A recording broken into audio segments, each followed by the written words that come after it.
comments already.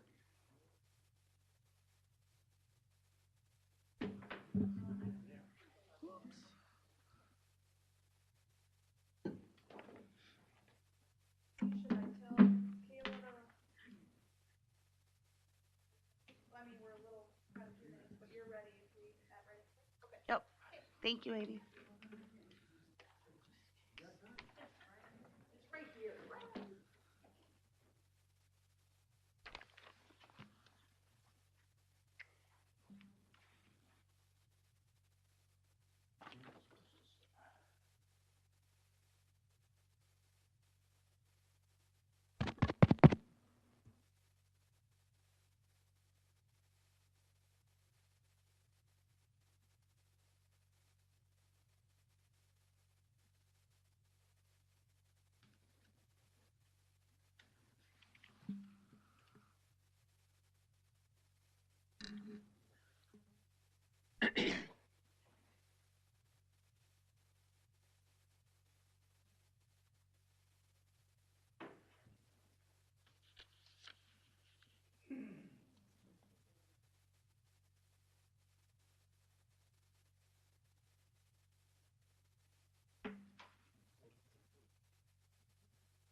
Okay, I just wanted to make sure I was on the same page.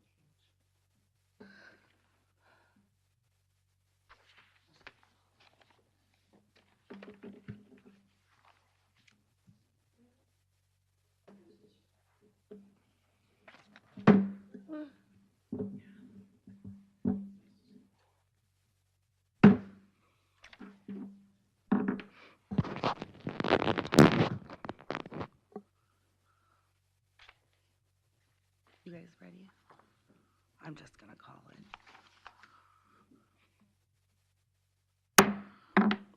Good evening and welcome to the April Board of Adjustment meeting. My name is Amy Sherping and I am the chair of the Stearns County Board of Adjustment. I call this meeting to order. Please rise if able for the Pledge of Allegiance. I pledge allegiance To the flag of the United States of America and to the republic for which it stands, one nation, under God, indivisible, with liberty and justice for all. I'll conduct a call of members. Jason, District 1 here. Rob, Here. George, Here. Joe, Here. I'm here, John, and Dave. Here. Please place all electronic devices on silent. All comments and testimony shall be directed to the chair. All persons providing information must state their name and address for the record. The meeting will run as follows. I will read the variance request, which will open the public hearing. While I'm reading your request, the applicant or their representative should come forward and have a seat in front of the board by the microphone. Environmental staff will review the staff report and any correspondence that has been received regarding the request. The applicant or representatives will state their name and address, provide any input, corrections, concerns, comments, etc. Board will discuss the request and ask questions of staff or applicants. Upon completion of board questions, I will ask if there is anyone in the audience wishing to speak to the request. If there is, that person should come to the podium, state their name and address for the record, and give their testimony. When all testimony is complete, I will ask board members for a motion to close the public hearing. No further input will be taken once the public hearing is closed unless recognized by the chair or if one of the board members is seeking clarification. The board will review, discuss, and vote on the finding of facts. The findings are a series of questions that the board is required to answer based on Minnesota statute and the requirements of the ordinance. All questions must be answered in the affirmative by the board in order to grant a variance request. First agenda item is an after the fact from Eric and Catherine Stangler from Albany, Minnesota, from the Stearns County Land Use Zoning Ordinance 439 to leave as constructed a 4-foot by 46-foot residential accessory structure addition exceeding the max accessory building area. Affected property is Lot 1, Block 1 of Farming Acres, plat and part of the Southwest 1/4 of the Northwest 1/4, Section 10 in Farming Township. Property's address is 30536 223rd Avenue in Albany. Our roll call on which board members visited the site. Joe? Yes. Dave? Yes. Rob? Yes. I'm also a yes. Jason? Yes. John? Yes. And George? No. Staff report, please. Thank you, Madam Chair. Have any of the members of the board, was there any correspondence or conversations with the applicant when you were on site, just for the record? Not seeing any. We'll move to the report. So we have an after-the-fact request. This accessory structure was constructed with a permit, and at the reinspection that we conduct with all construction site permits within the Shoreland Overlay District, staff found that the structure had exceeded its permitted dimensions by 4 feet on the short wall, making it 176 square feet larger than what would be allowed on properties that are 2 to 4.49 acres in size. Sorry, 4.5 to 9.49. I'm looking at the wrong chart here. We're not worried about impervious coverage on this property. They've got plenty to work with there. The one thing we want to cover is the purpose and intent of the max accessory building area standards are to establish what we have as a sliding scale, which is the chart that's in ordinance. And the scale is where the accessory buildings in the shoreland are proportionate to the lot size. So as the lots get bigger, the dimensions of these structures can increase along with the sidewall height and the peak height. The reasons are to maintain the aesthetic from public waters, preserving future septic sites. This is especially important on smaller lots, as we've seen in the past. Provide ample parking.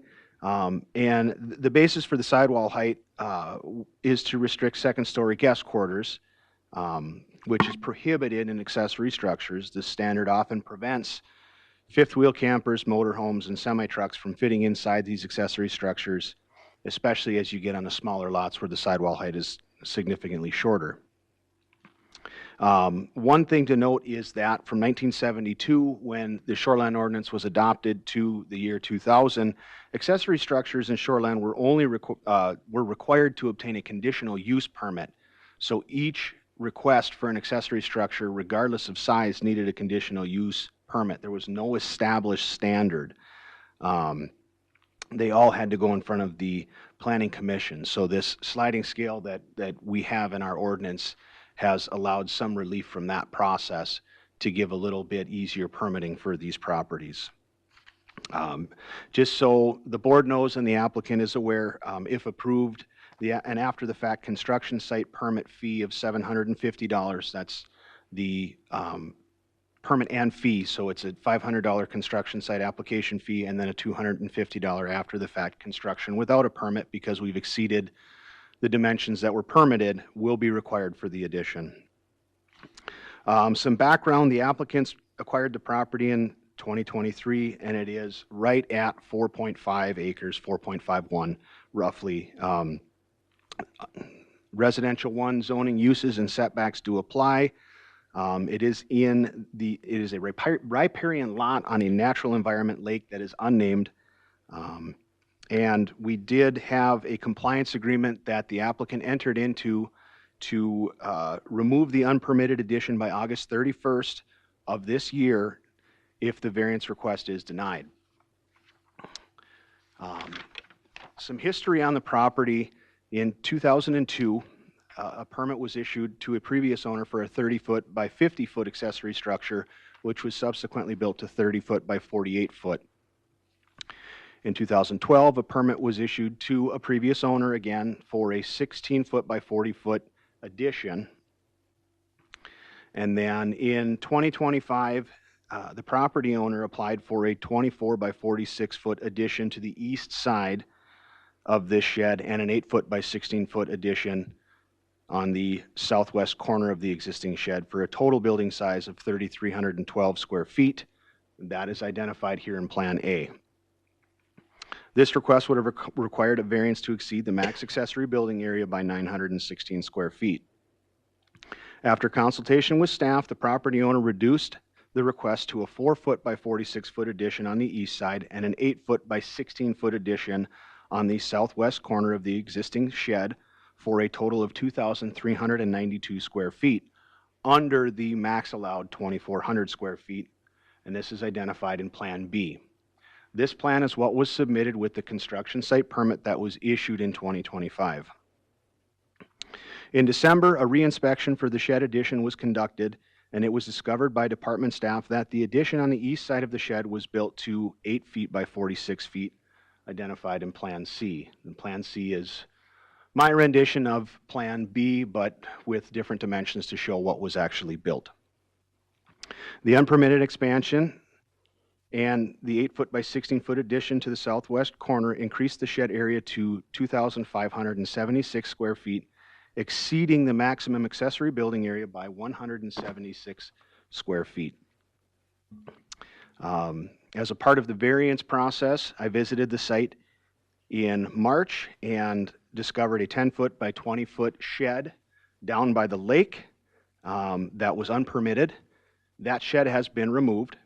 And I also discovered a holding tank serving the accessory structure that we are discussing tonight, and the applicant is in the process of getting that holding tank permitted, and we do have that as part of the compliance agreement to come into compliance there.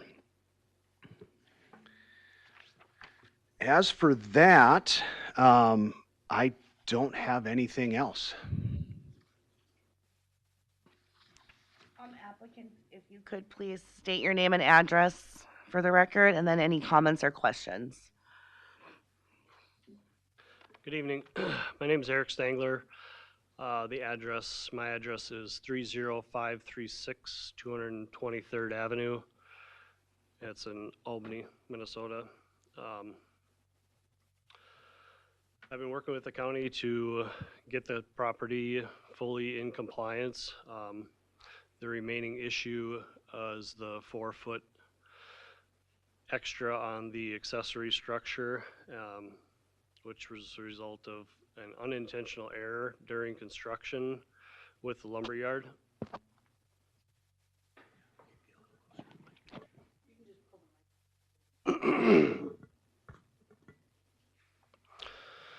The building's now fully completed, finished on the inside, and removing the 4-foot addition would require significant structural reconstruction, unnecessary waste, and site disturbance. The request is limited to roughly a 7% overage. It does not impact any of the neighboring properties.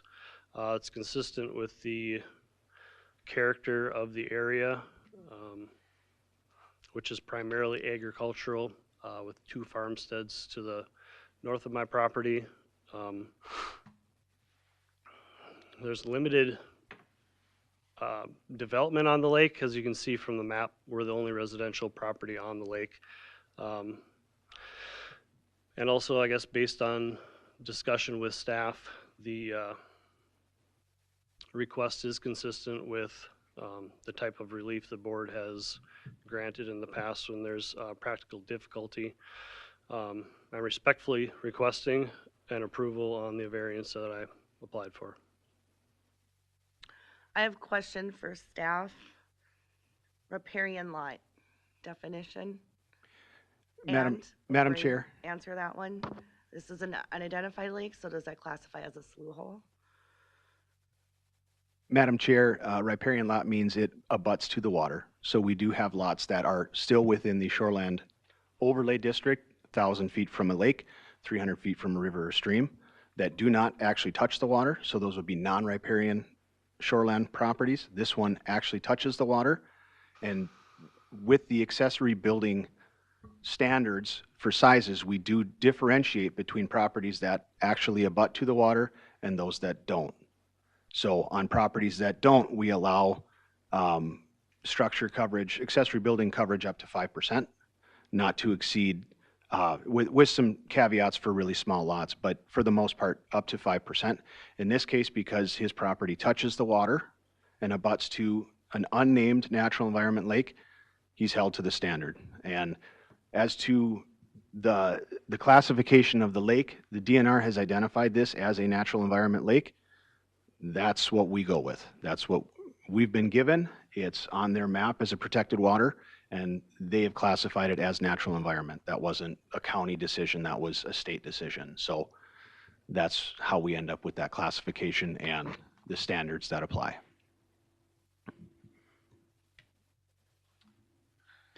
Madam Chair, a couple of questions for staff. So the first one's an easy one. So height's not an issue. We're not looking at height, correct? Madam Chair, Member Wienerman, height is not part of the request. Okay. And then in order, should we choose to deny the variance, the applicant can remove that footage from anywhere on the structure to meet that coverage. Correct. Okay. All right. Thank you.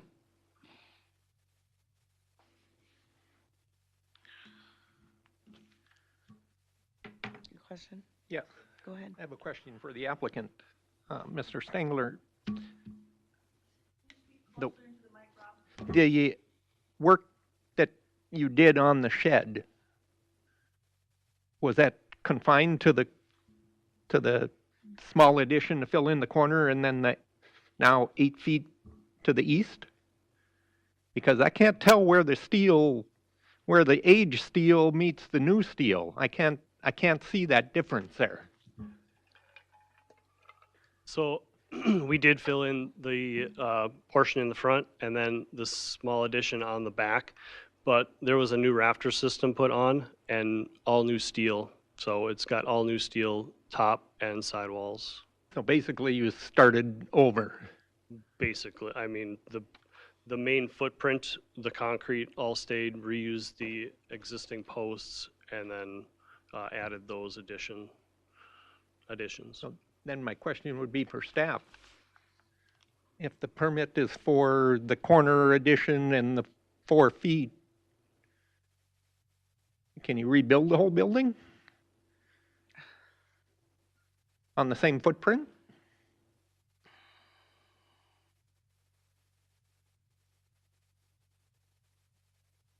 Madam Chair, Member Schwagel, in circumstances where standards are met,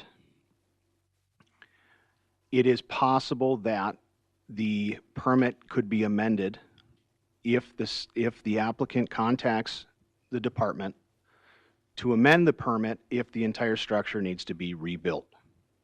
In scenarios where we're not contacted and those standards have been exceeded, as we're looking at here today, that's where we run into issues. Every permit that is issued does come with a condition that changes to the size, shape, orientation, location of the structure shall be approved by the department prior to being made. And in this case, we never received any phone call from the applicant. Madam Chair, question for the applicant. So in Appendix 1, this was a miscommunication between you and the lumberyard regarding the building of the site. Have you had any follow-up communication with the builder outside of just noting that this was not what you expected? I haven't spoken with the lumberyard about it. No, I haven't. Okay, thank you. I guess the only thing I would add is at this point, I'm the one that missed the overage and I'm taking responsibility for it. Okay, thank you. Madam Chair, a question for staff. Yep. Am I wrong, or who's the contractor? Who signed for the building permit as the contractor? Did the applicant? Madam Chair, Member Schwagel, the applicant did sign as self-contractor for this application for the construction site permit. Question for staff. Looking at the building permit from 2012 and looking at the building permit for 2025, and I mean, I just want clarity. It's got 14-foot sidewalls on here with a 20-foot peak, and the 12, and that's in the 2025 application. The 2012 application has 21-foot height with 8-foot sidewalls. I mean, I'm kind of seeing we have a complete tear down and rebuild is what I saw. I mean, a lot of new footings. I mean, do we have any confirmation on any of that? Like what structurally changed? I mean, we've got some new footings as well as to me, it looks like all new walls. And looking at these permits, unless I'm reading this wrong, and that's the 8-foot height to the overhang, but Madam Chair, Member Vogely, the only way to tell is if the structure has been altered would be to go inside the structure. And that is not a practice that we do at the department. I haven't been inside the structure, so I couldn't verify how that was changed or what was changed. question for the applicant. Can you clarify as to the build process here? Just a little confused because, I mean, I've GC'd some work of my own, and I'm thinking about, what kind of building is this? Is this a post? Is this a stick-built frame? I'm thinking about footings. I'm thinking about building process, 28-day cure times, and from what I'm seeing here, it looks like, you have the ability to pull a tape measure. So, I'd love to just have a little bit more clarity because I'm just not understanding how this is an oops. Absolutely. Basically, the construction was, so the entire, what's existing on that photo, the entire structure already had concrete in place. So the construction crew that actually did the work, what they did is they took the steel off, the rafters off.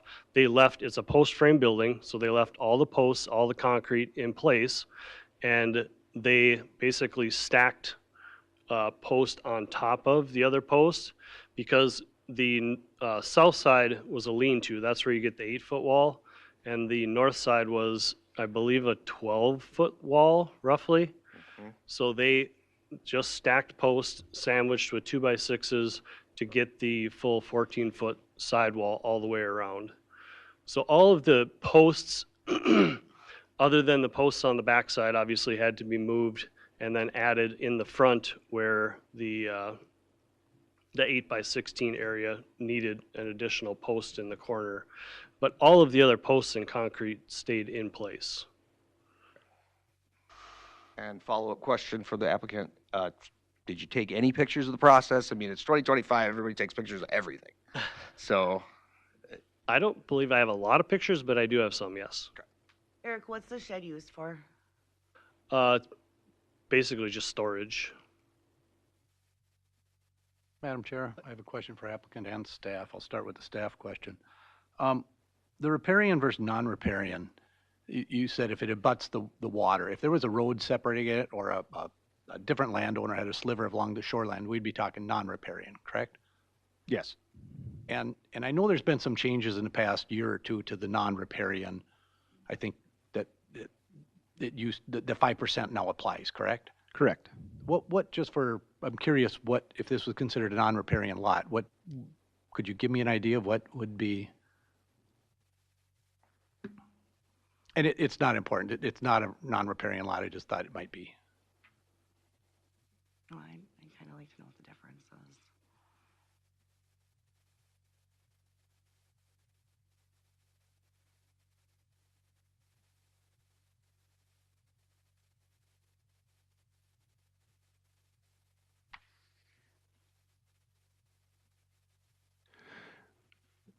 Madam Chair, Member Wicker, we're looking at about 98,000 square feet.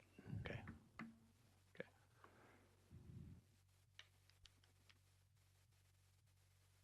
So then for the applicant, did you consider a variance before were you offered the option of doing a variance, or why not seek a variance before this and build the shed that you wanted? I did talk to the county staff about getting a variance because my initial intent was to add 24 feet Yep. to it, but that would have put us into the lake setback. And having conversations with staff, they said unless there's getting a variance approved with that many like blockades was very unlikely. And so I didn't see that there was much benefit, so I intended to build the shed at, within the limitations of the lot. I have a little bit, if we were talking you basically doubled the size of what the construction site permit said, 4 feet, you built it 8 feet wider. 4 feet on 16 of 20 feet is, I could see the eye being deceived that, but I would think you would notice, especially with your background, that this is bigger than it's supposed to be. I have a hard time, I guess, believing that you wouldn't have caught that. On another note, I do believe that, I don't know, I don't think shoreland rules really were intended for these ponds like this here. I think they're a little overreaching, but those are the rules and that's what we got to abide by. Madam Chair, question for staff. On the questions we're going to be evaluating, question number 5 talks about the plight of the landowners due to circumstances unique to the property, not created by the landowner. When we're talking about not created by the landowner, that's inclusive. So the landowner, their agents who were doing the work. So in this case, it was an error by the communication between the contractor and the landowner. We still consider that the landowner's actions. Okay. Thank you.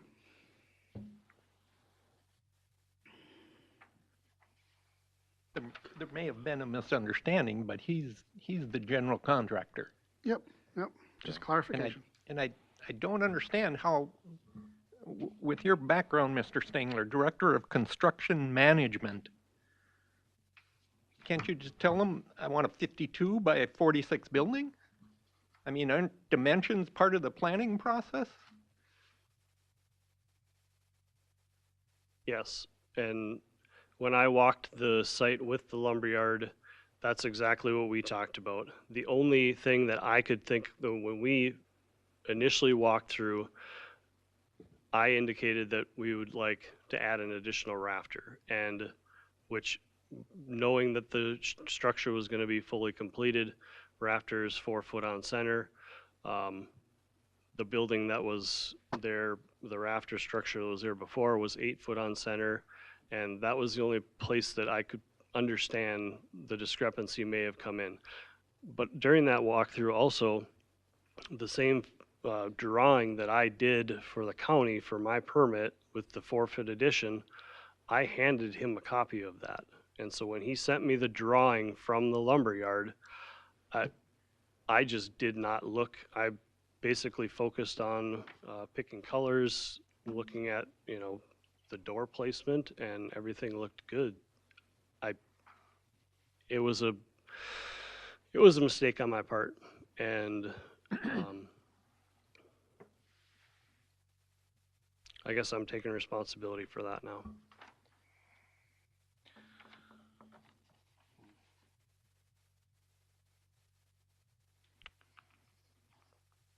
Do we have any more questions for staff or applicant?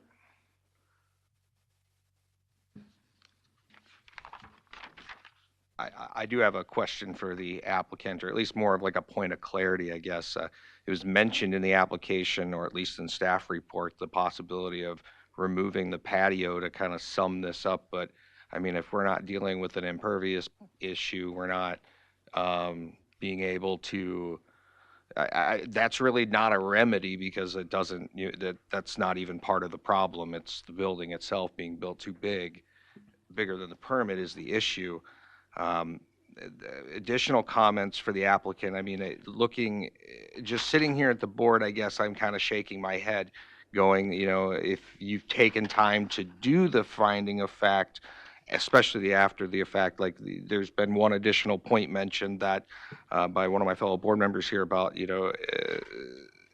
that number 5, I think it was, the plight of landowner, like I don't know how we're supposed to, like that is a barrier as well as the economic consideration because I'm not a fan of putting stuff in landfills, but I mean, this is purely an economic. I mean, you rush to finish it, and I don't know how we put us in a weird spot here to kind of have to do that. So it's just kind of my comment to the applicant that with your background and whatnot, asking for forgiveness later is not a really good. I guess it's not a good strategy. It's kind of my comment to the applicant is what I'm like having a hard time with. I'm concerned with the intent of the application with the non-permitted structure, and then the addition of the septic system, because I mean, that building is tall enough to support a mezzanine. And, then what are we getting into? Because then it asks additional questions like, we haven't even touched on, I know it's a big area and it's the country, but, ADUs and additional dwelling spaces, are they allowed? And that's a question we're not asking here, but you set yourself up for that is, I guess, the point, by putting in the septic. And when I walked the other side of the building, I noticed what looked like a well too. So, I mean, we're full circle here. So, I mean, are we having a bathroom, just a washing room? That's kind of where I'm stuck, if we slippery slope this. So that's my comments.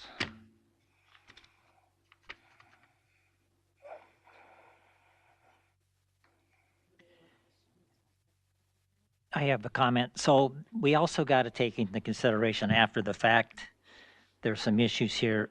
Are the county's benefits outweighed by the applicant's burden? If he's forced to do it. And that, you have to, George, is where we get into the word we're not supposed to use, precedence.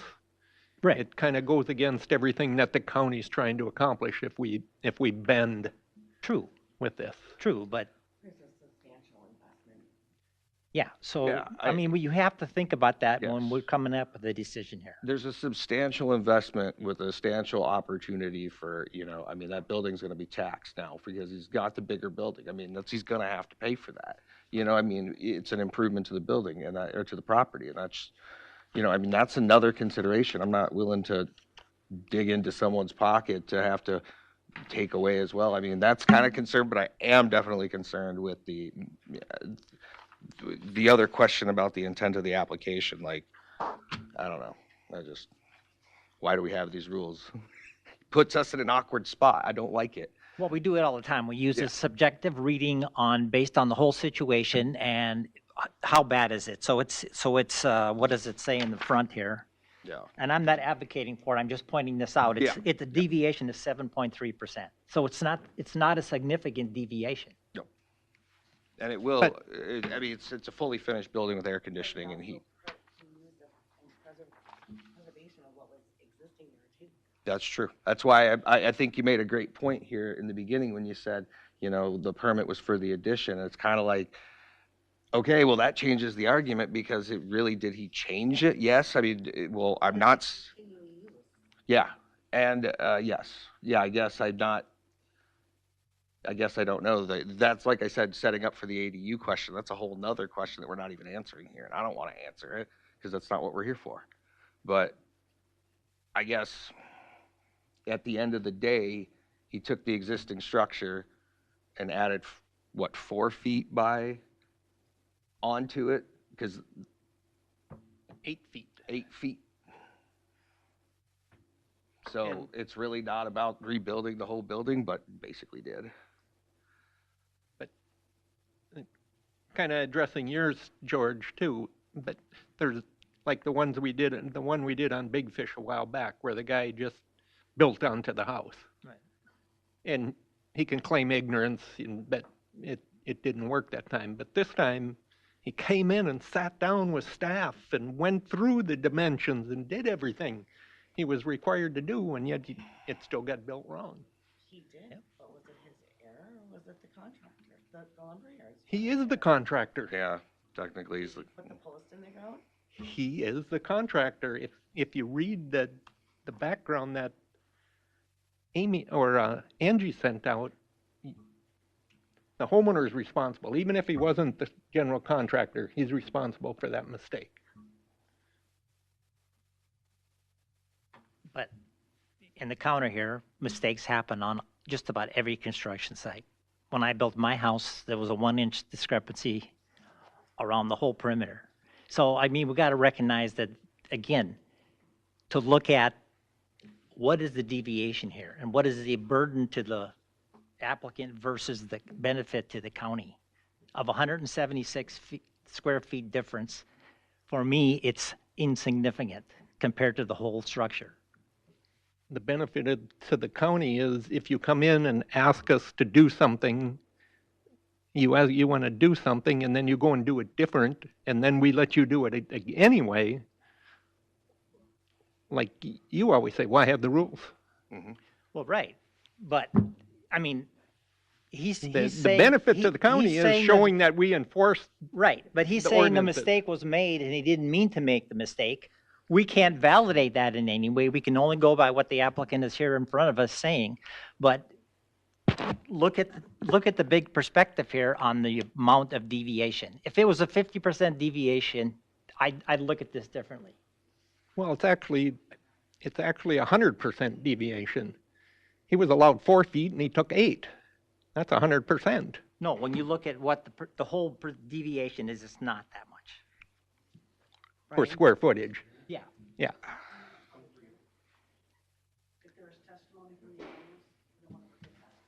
oh, yeah, yeah. I guess I got a kind of a point too, though. I guess we're kind of at a loss because it's not really defined as, we're not, realistically, in my opinion, it's just the 4 feet, or the 8 feet that he's adding on that the permit is. The permit from the county doesn't specify what the sidewalls should be. His application does. So, I mean, if you can read, then you can see like, hey, he's basically going to tear it all down. Sometimes limited information can work in your favor, which I think is what he's doing here, or what he did here in this situation. But at the end of the day, I guess I don't want to send the message either that you can do this. Like, this is demoralizing to staff. This is, to me, it's just not right. It's just not an ethical way to deal with things. But, that's my guff on this. It's my really big hang up. But if you do the test, like, how are we supposed to go, okay, I don't know how we're supposed to get past all this stuff if we take this seriously from a finding of fact standpoint. Madam Chair, question for the applicant. So we have the 4 foot on one side.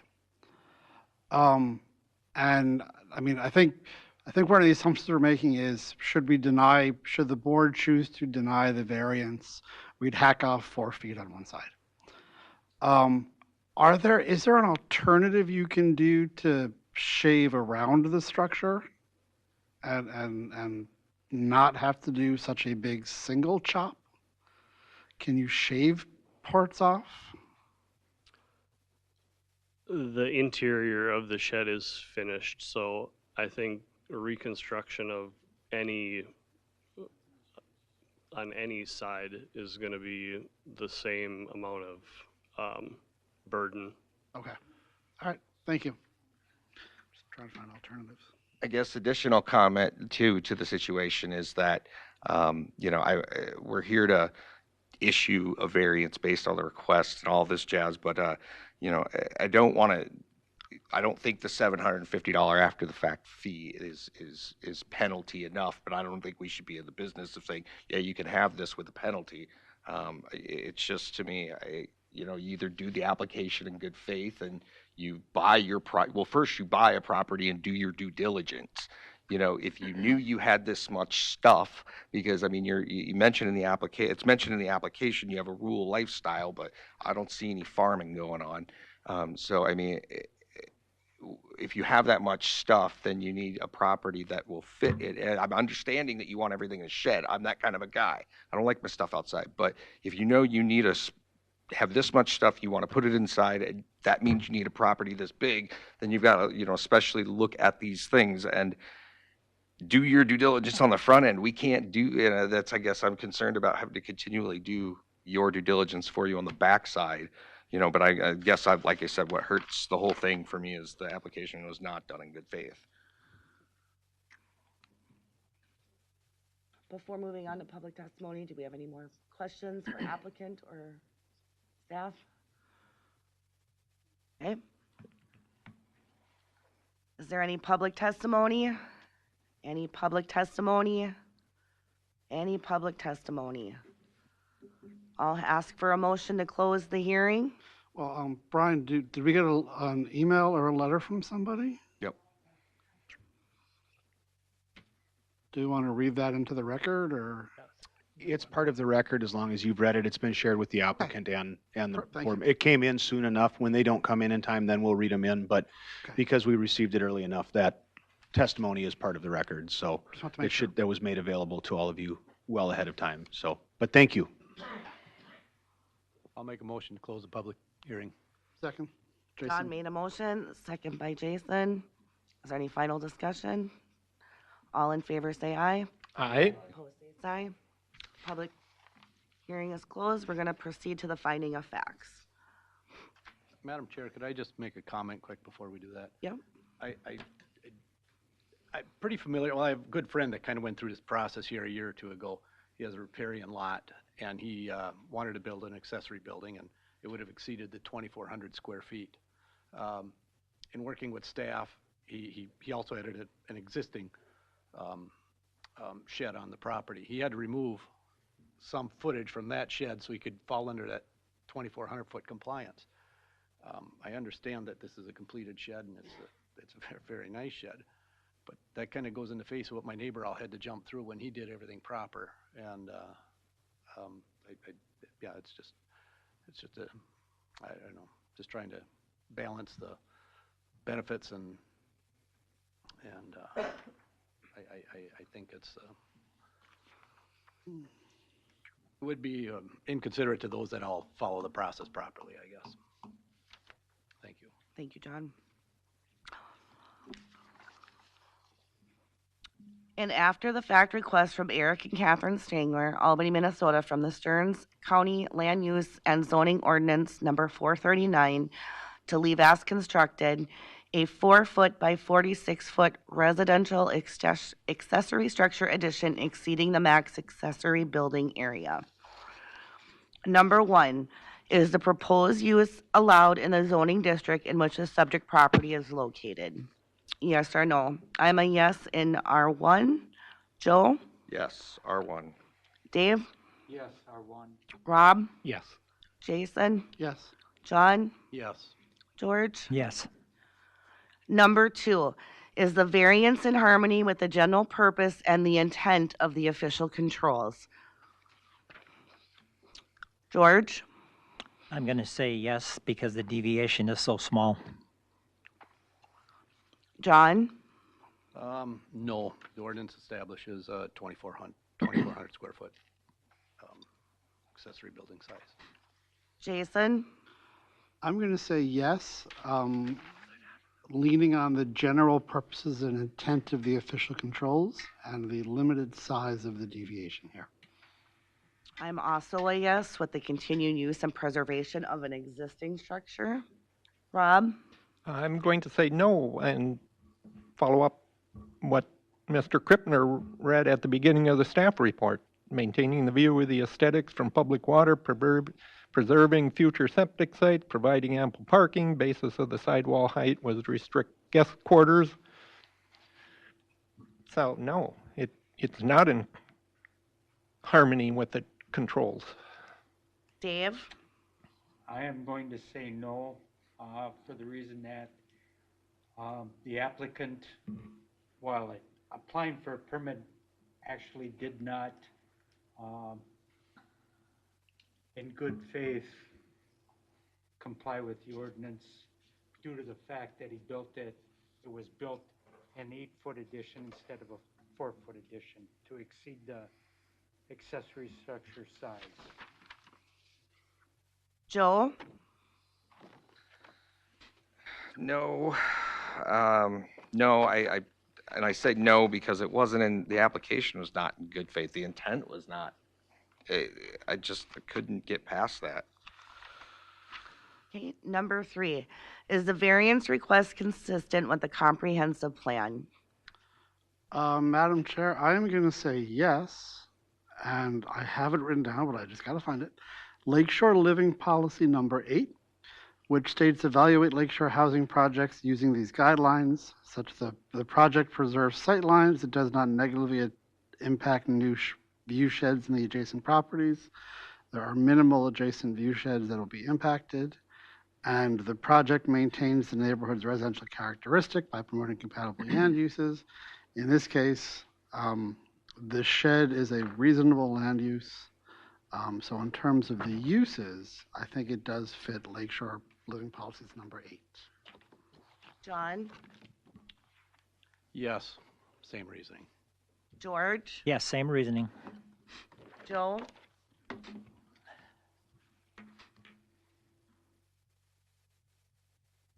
Yes, same reasoning. Dave? Yes, same reason. Rob? No.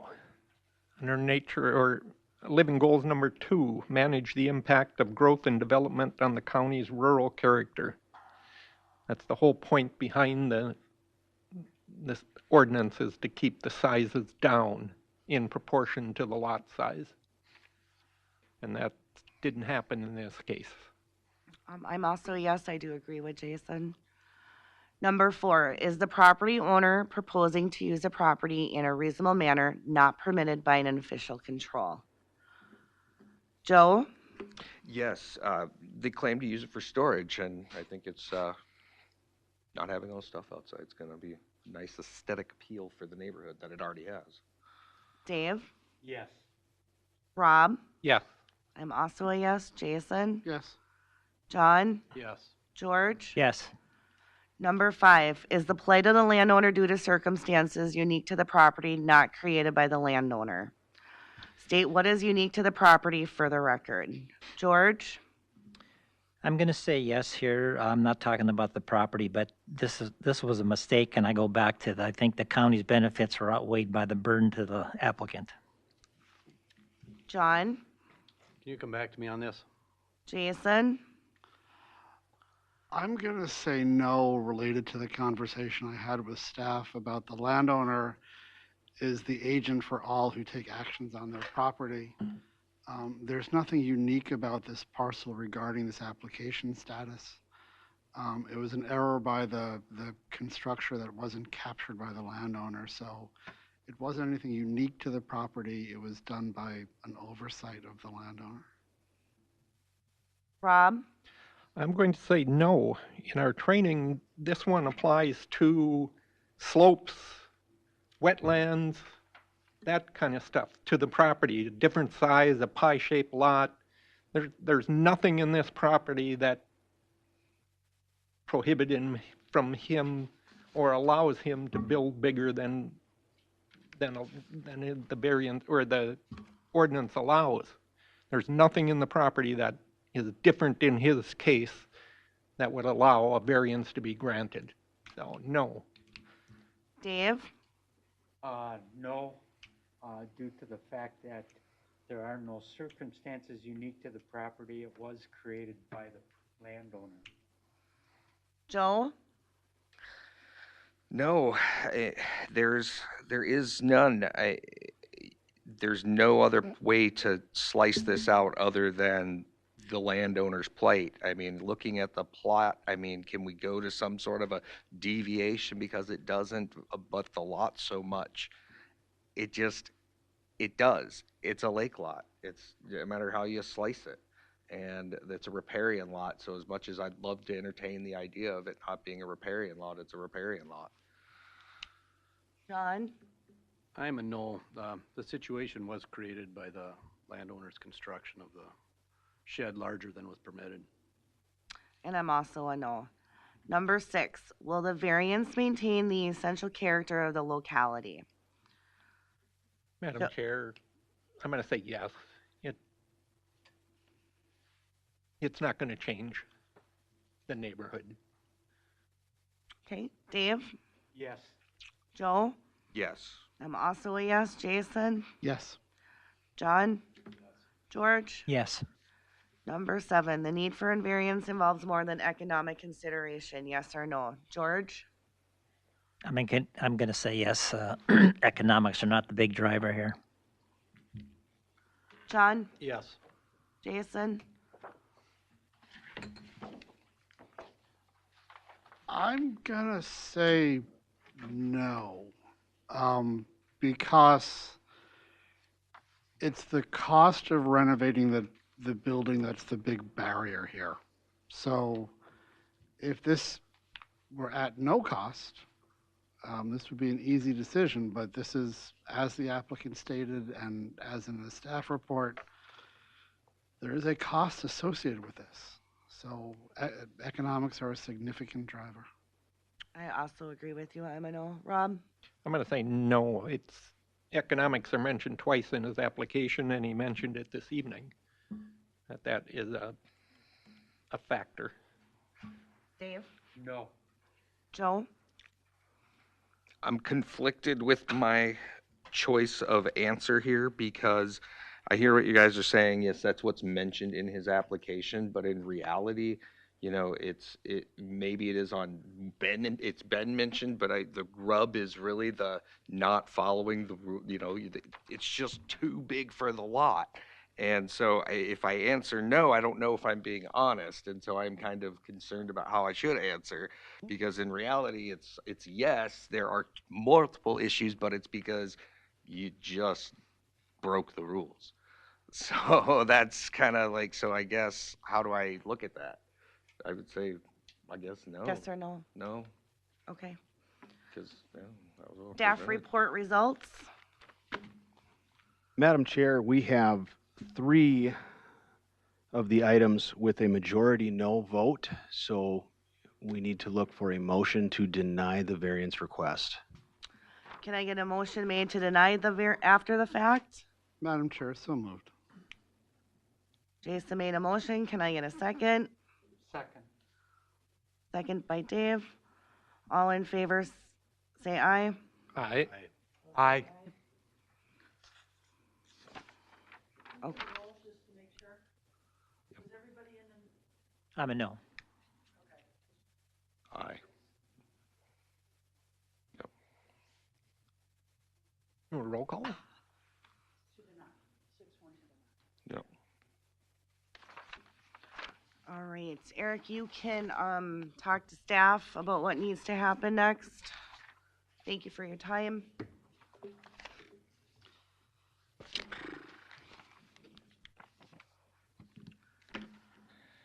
That's why we make $100. Agenda item number 2, a request from Suzanne and Daniel, and I apologize, is a Guyan from Clearwater, Minnesota, from the Stearns County Land Use Zoning Ordinance 439 to construct a 26-foot by 30-foot detached accessory structure 182.8 feet from Long Lake, classified as natural environment. Affected property is lots 3, 4 of Lumley Addition, section 8 of Linden Township. Address is 18573 Dover Road, Clearwater, Minnesota. Which board members visited the site? George? No. Joe? Yes. Dave? Yes. John? Yes. I did myself. Jason? Yes. Rob? Yes. Staff report, please. Madam Chair, I want to ask if any of the members of the board had any discussion with property owners when on site, or applicants, or any neighbors? Yes. Yes. Okay. Just want to make sure we have anything to share. Had a discussion with the applicant about changing the distance to the lake, what the process would be if she wanted to change how it's set. And I told the applicant to either contact staff or the surveyor. And she just mentioned wanting to square up the building with either the road or the lake. I don't remember for sure, but yeah, I'd forward that on to staff just to get clarity on it. So if there wasn't an application pulled, then I think we're good. So, Madam Chair, I'll address that comment right away before I get into it. So I did speak with the applicant, and we talked about what options would exist if a variance is granted, and it would be maintaining that setback if it's granted. So we've got that squared away, and we didn't receive any additional request for the public hearing tonight based on timing, but we have what's in front of us, and we should be able to work with that. So we do have a request to construct a 26 by 30 foot detached accessory structure with a proposed setback of 182.8 feet from the ordinary high water level of Long Lake. The property is over 1 acre in size and allowed up to 1,500 square feet of accessory building area. The proposed accessory would put the coverage at 1,356 feet. Impervious lot coverage is not a part of the request as they're well under their 25%. I do want to mention that the intent of the lake setback requirement is to provide a buffer between the water body and the structure. This buffer is meant to reduce non-point source pollution by limiting impact to vegetation and soil resources. Size, type, and placement of structures must preserve shoreline vegetation that screens development activities. Some background, the applicants bought the property in 2024. The parcel itself was platted in 1967 prior to the official controls of the shoreland ordinance. The lot itself is 43,862 square feet, or just over an acre. R1 zoning district setbacks and uses apply. And again, the riparian lot to Long Lake, which is not on the impaired list, Minnesota DNR impaired list. A little bit of history, there was a variance granted to construct a primary dwelling in 1976, less than 200 feet from the ordinary high water level. This dwelling was constructed in 77. There was an existing 24 by 24 foot structure on the property that was converted to a detached accessory structure once the dwelling was completed. It is our understanding, with limited notes that we have in our files, that that structure was the original cabin, because a condition for the dwelling variance was that that structure was converted to accessory use, and it appears to have been done so. A variance was granted in 2006 for the septic drain field to be 10 feet from the primary dwelling, and that system was installed in October of that year. In 2007, a permit was issued for a 23 by 23 foot addition to the primary dwelling. And then in 2015, a construction site permit was issued for a 10 foot by 30 foot deck attached to the primary dwelling on the lakeside. In October 11 of 2023, the septic system was inspected and certified compliant. And that is all I have. Applicants, if you could please state your name, address for the record.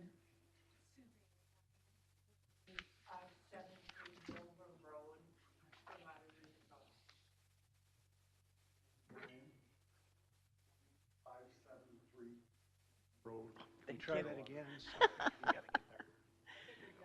Thank you.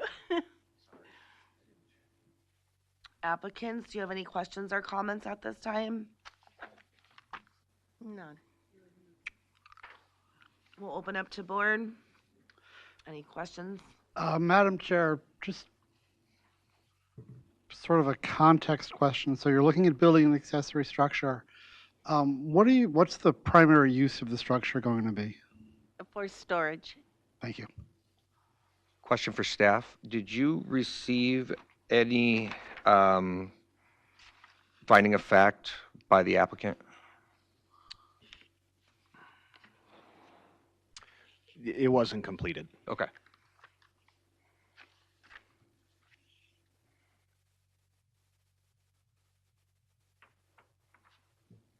Rob?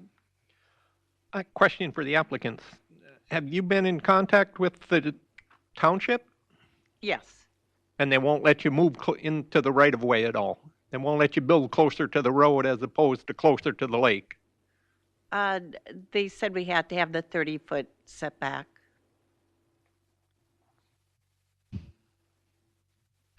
Now, I did not apply for a variance, but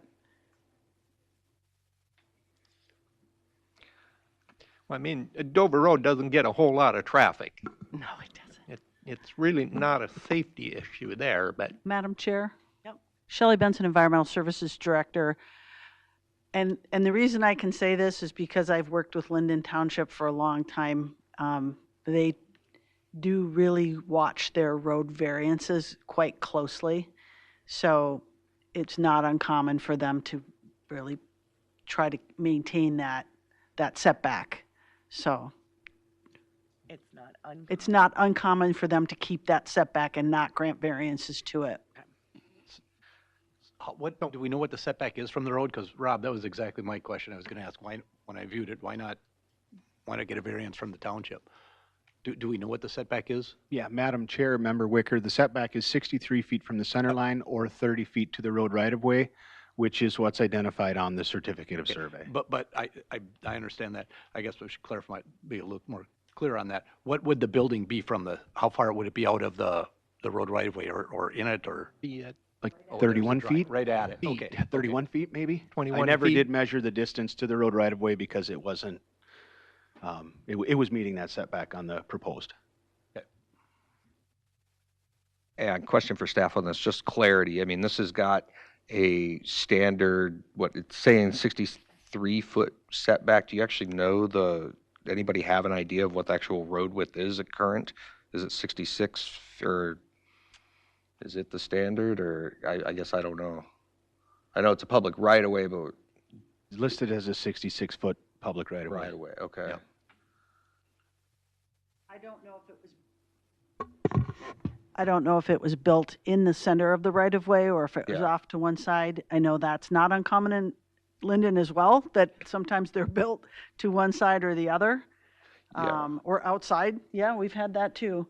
Yeah, it So, didn't appear that it was fully built out, I guess, road, so if they choose, if Right. the road needs to get bigger, then, okay. Okay. Question for staff, is there anything, I mean, I know this is a riparian lot, the things, they're gonna be pretty far from the lake, but when I was out there, the things that kind of stood out to me when you talk about impaired waters was the creek, and, I guess kind of a comment for the applicants and kind of a question, like a little, there's nowhere to put in a septic system. So I'm just looking at the window and everything and next to the creek. And I guess I'm wondering if we really need to have there needs to be something added into this to require some buffer along that creek. Cause I mean, I know a shed used to be there, but if you look at it now, it's a straight roll and that's, when you talk about the roof pitch and A-frame, I mean, unless they have gutters and it's all going to dump right into that creek. So that's what I kind of saw. Madam Chair, Member Vogely, the creek is County Ditch 10. Okay. So from an ordinance standpoint, we don't have a dedicated setback relating to it.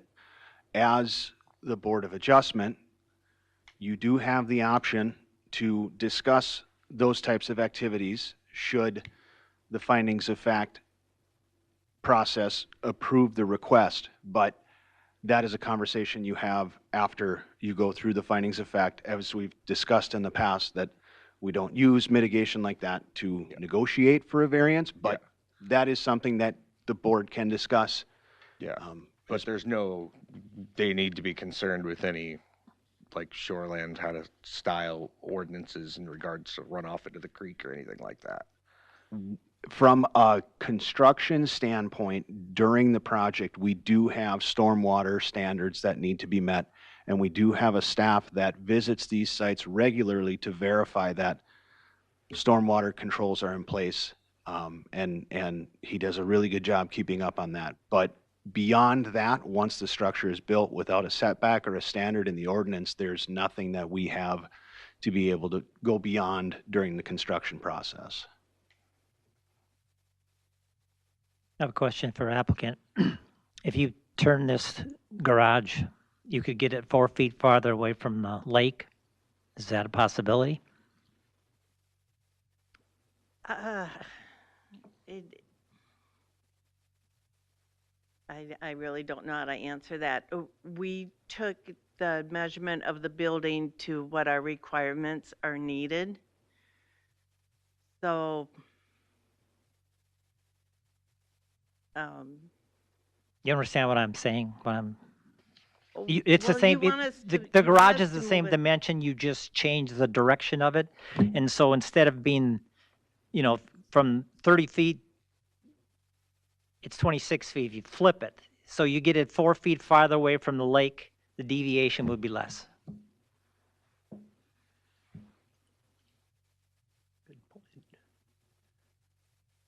Madam Chair, I have a question for applicant. Yep. I guess they haven't answered yours yet, but they're thinking about it.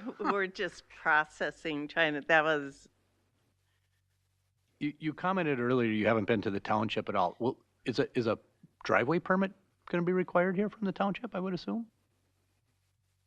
So, I mean, would you not, I guess I probably would have gone to the township first for that. I mean, you haven't been guaranteed access to this shed if you do build it. that's a good question. No, I have not. For the driveway, I didn't know it was needed. So, I mean, that's most definitely something that has to be done.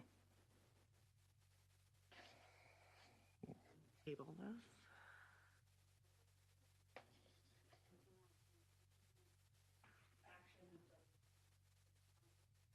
I can say that when I did work with Linden, they would have known that I would have needed, I would assume, and I didn't get any resistance from them, if that makes a difference. I guess comment to the applicant. I mean, I guess this is kind of an order. That's what I'm seeing as well as an order of operations issue. You need to. I guess us issuing. I don't know what good us issuing you the variance would be if you can't get that driveway permit or whatever it is you need from the township to access it. So I mean that kind of. I guess that's my comment is that, I think that's kind of the sentiment that I'm hearing as well, is that's what I'm thinking is I feel like we're out of order here. Yeah, this is our first merry-go-round. Understandable. And that's why we want to be helpful as well, but we can't provide legal I mean, advice. because if we deny this, then you wouldn't need to go to the Then I'm township. screwed. But, I mean, I think Yeah. you should go to the township first, and I think we should table this until you get those ducks in a row for another time. Not Okay, that we're not wasting your time, you're not wasting ours. is it possible to find out if there is anything else we should know before we come back? I mean, Well, depending upon what you find out from the township, what Normally, George talked about, you wouldn't have to turn the whole building, you would just have to change the dimensions. I mean, you could still have the garage door facing the road, right? You could, yeah. Orientation, 24. that's the other option. Yeah. yeah, and I think that they're asking though, I think the better answer to their question, in my opinion, is I think a qualified surveyor would be, at least a surveyor, would be the one to kind of work with you on those developmental questions to be able to say, hey, instead of just give you a survey of the property, I mean, you might have to pay a little bit more for services where they'll give you guidance on, your options within all of these moving parts that you have going After you on. talk to the township. Yeah, to that, yeah. I mean, you could do it to yourself with the township. I mean, you have to go back and ask these questions, but I'm saying if you don't know and who can tell you, as a board that can't provide you with that advice, I would say that your best bet would be to talk to a surveyor or, another surveyor, this is very disappointing. Well, we haven't acted yet. Yeah, So, yeah. So, question for the staff. So they're 18 feet short of what they need to be required to meet the setback standard. 17.2. Yeah. So as per the discussion, if they spin it 90 degrees, if as a board, if we want them to meet that 200 feet, they've got to take a chunk of that off. I mean, we're taking 18 feet one dimension or the other, if I'm reading this right. I mean, we're effectively having what they're, more than having what they're asking. I'm a wildlife person, not a math person. I can count, I can't add. So am I getting that right? What would be the point of building it and not being able to access it? I kind of hear him saying, like, I think what I'm hearing and what I'm hearing in my brain, and when you say that is the applicant going to be back here no matter what? You know? Well, but they'd have answers from their township. Yeah, that's true. Yeah, yeah, that's true. Well, but I mean, I think also in terms of, there's the county, we're the county, there's the township, two completely separate entities. So we can pass the variance and the township can do what they're going to do. So we can operate independently and But if they don't gain access to a shed, that's, would they even be sitting here in front of us? is that a hard decision to make a decision for the township? Well, the other point is, and I don't remember if we said, you didn't go to the township and ask for a variance to get it closer in the right of way, did you, or not? No, because they basically said it's not going to happen, that we had to be 30 feet. So the Did they- township would rather keep the right of way and damage the lake as opposed to Right. saving the water and moving the building closer to the road. I don't want to get technical here, but did they do that during an official meeting, or was it just No. one person? Just one person on the, So you can take that issue to the town board in an official meeting, and they have to decide, because that's official business. They can't make that decision on their own. Okay. And then if you can get that variance, you can meet the setbacks 200 feet with your proposal here, probably, 18 feet. So, Madam Chair, I'd like to make a comment. So you're asking them to move 18 feet closer to the road. So now the garage is 12 feet from the road. That's a safety hazard, a snowplow hazard, and snow removal hazard. Well, if they turn the dimensions, that would give them 4 feet 4 back. more feet, yes. But then it's 4 feet closer to the No. waterway. No, I guess my reservations here are, this is an applicant's argument decision, I guess. And I mean, the concern I have here is we're kind of doing the same thing Linden Township already did and socially sway them to not go and do the variance process because we ain't gonna give it to you. And I'm kind of feeling like we're doing that here. I think the applicant needs to understand that we have to, what's kind of being done here is that what we have to weigh out is what's more important, the safety of the road right of way, which isn't our concern, or the lake, protection of the lakefront and the lake. I mean, I can definitely see some exceptions to just the situation where you're pretty far back, but you're not all the way back. But I guess I need the applicant to kind of avoid doing this for the applicant, which I feel like they've already been swayed. I don't want to sway them again. They need to make a conscious decision basically right now if they should withdraw their application or follow through, because then we need to have this discussion. So, I mean, that's kind of what I think. And as much as I would love to help the applicant, we can't provide that advice. You know, the applicant needs to either if they don't know it, then they need to seek it out, you know, and that's kind of the concern that I'm having with this situation. And that's kind of what, I'm going to disagree with you a little bit, because what we're trying to do is come up with some options. They're listening to us. And now I agree, they need to make a decision. Do they want us to move forward with this tonight, or do they want to go to the township and see what they can do? So it's up to the applicant. Yeah, And and have this heard at another time. We would table this for another time. yeah. okay. turned it 25 ways. Yeah. Instead of 30 feet deep, it went 24 deep. Yeah, They it would gets, gain more speed on the backside, and they wouldn't have to go so far in the front. Know what I'm saying? I don't, I understand that, but then it's gonna be closer to the. okay. For the, Our daughter. No, it's okay. We Nope. just want you to fully But they gotta understand. have that 10-foot Okay. setback on the Um, side. Yeah, good Just point. the line of thought was, and I had the same thought when we were going through this, is that our builder also built our daughter's building and very well knows, been through this, and she's 3 houses up from us. yeah.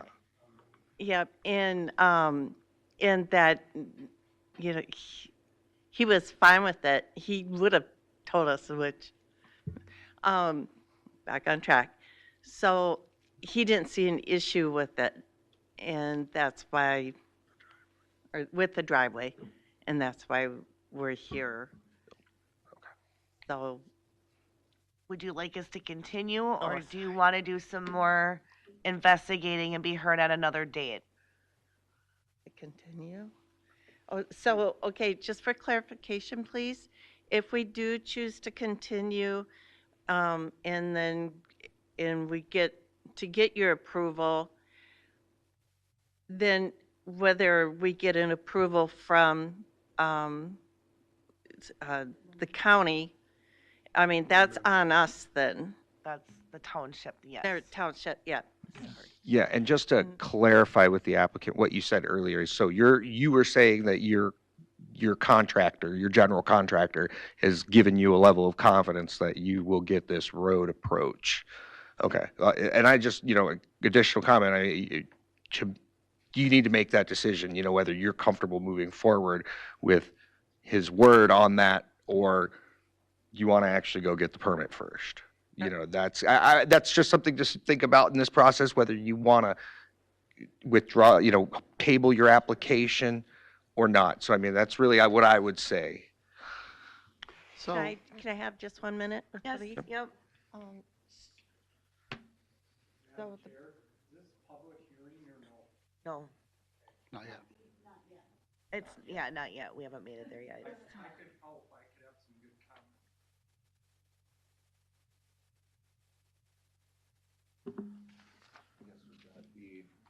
To get to the public hearing,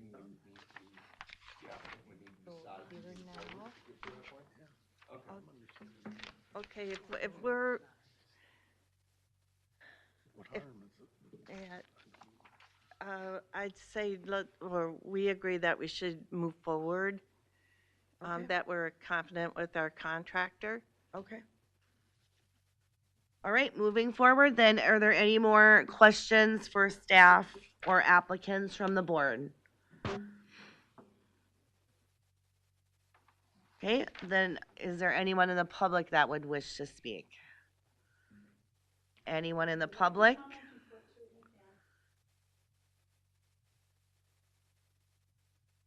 And what I'll have you do is state your name and address for the record, please.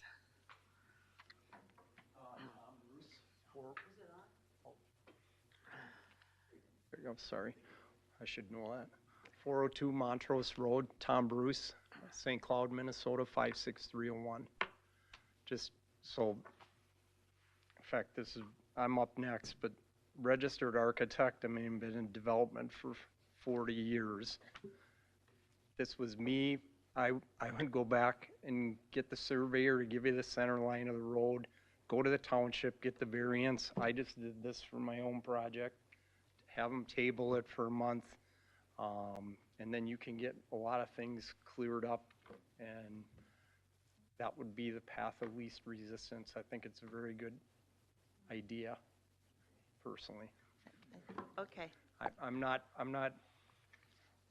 telling you what to do, but I understand their position, but that's what I would do, and I would recommend a client to do, and Thank you Much so much. safer. I appreciate that. Thank you, Tom. Thank you, Mr. Bruce, for the help. Thank you. Question for staff is, does the applicant still have an opportunity to put this application on hold if they desire at this moment? Even though we're in public comment here?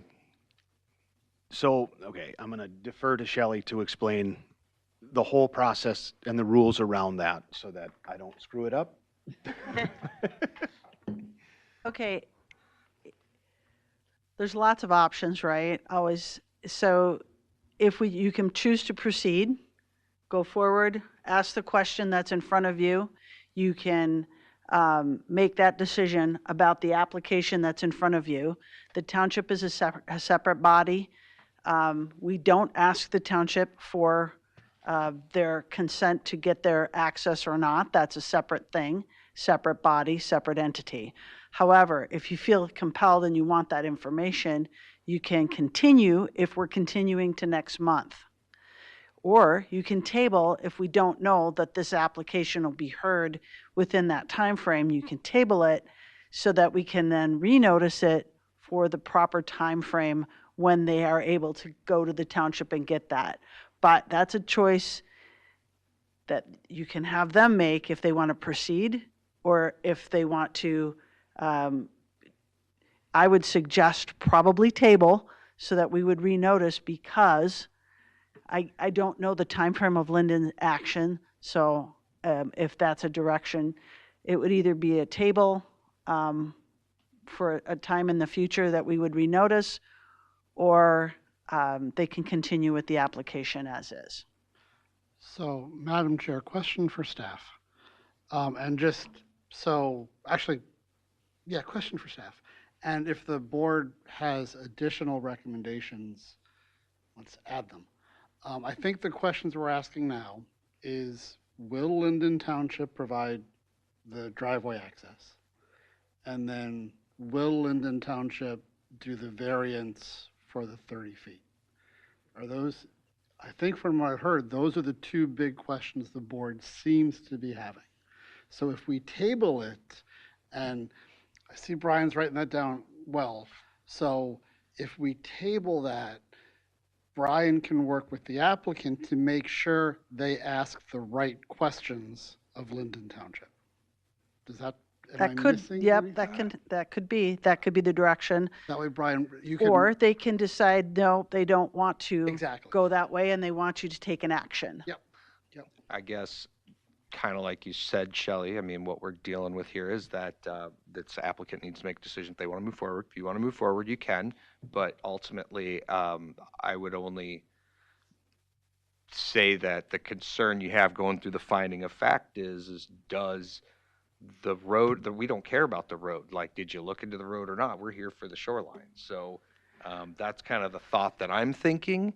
And, you know, if the applicant wants to choose to move forward with that, I mean, I would say that's kind of the little nugget here to kind of chew on in information is if you want to continue on with this application right now and have us hear on it, you know, that's definitely going to be a piece. And, you know, I don't think that matters to us is kind of what I would say. Like Shelley said, you know, we don't care what they think. And if you want to move forward, you can.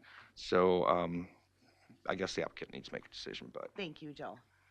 I have one more public testimony from anyone, and before we close this hearing, I am going to ask applicants, do you want us to table this, or do you want us to continue? So if I can ask staff another clarifying question. So the applicant has provided the $1,200 application fee.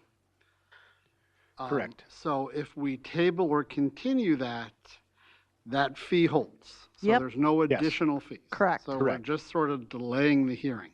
Yes. Now, if we choose to continue and the board then denies the variance, this process is completed. If they come back with additional information wanting to seek a second variance, Additional we fee. would have an additional $1,200. Correct. So, thank you for clarifications. Do you understand your options?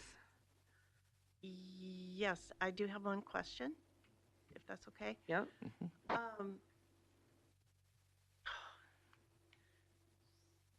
Now I lost it. I'm sorry. I just had open heart surgery, so I'm still a little. I get it. Yeah. So if we tabled it And if I tried to work quickly with them and get to where I can get an answer, yes, I will have an answer from them on this date so I can meet your meeting, or say, no, I can't complete the work to get the following meeting, or until I can get it completed. Can we do that and then make a Yes. decision from there? Yes. Yep. So we're- that would be tabling it. We So- would be tabling. We're giving you opportunity to gather more information as needed before we make a decision tonight. Yeah, and I- Okay. And I So- did, Is this project time sensitive to you? Kind of. Yes, we need the storage. Okay. Yeah. Yeah. Yeah. We're not on the list till July for building, so. So Thank you for coming we early. gotta, This is the April meeting already, though, too. I mean, Yeah. you know, Thank for a you for permit for coming July, it has early. to be done soon. so, okay, so I think we're gonna just table it so I can get this Request to res- table. This, re- And then if you guys make a motion to table, Can I get a motion made to table agenda item number 2? So moved. Second. Jason made a motion. Second. Second by George. You can concur with staff on the next meeting date available, and then you guys should hopefully have all your information. Can I just say one more thing? I'm going to reiterate this again. The township cannot tell you off the cuff with one person, yes or no. That has to be done in an official, open meeting. absolutely. Okay, just so you know. Jason and George. Thank you. Yep. So your next step then is to call your township and get on their agenda. And we can talk to him to find out what questions. we'll verify with them so they know clearly what to ask and talk to the township about. Thank you, guys. thank you. Yep, not a problem. And if you guys have any questions along the way with the process, don't hesitate to call. Am I wrong to tell them that every foot they get from the township would benefit? Have we voted? I need a vote. Hold on, Yep. hold on. Aye. The township may be reluctant to give you 18 feet, but every foot you get from them is going to help when you come back here. Good point. Okay, okay. All right, all in favor, say aye. Aye. Opposed, say aye. Good luck. Carries. Good luck. Yeah. Pretty close to the road, just down, slots down from them. Look how close that is. Table. It does. I mean, I guess that's how long that shed's been there. This is gonna help. Um, Yeah, nice. I'm gonna ask for just 5-minute recess. Totally here. good. I thought tonight would be a quick meeting. I don't know how heavily traveled that road.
right, agenda item number 3.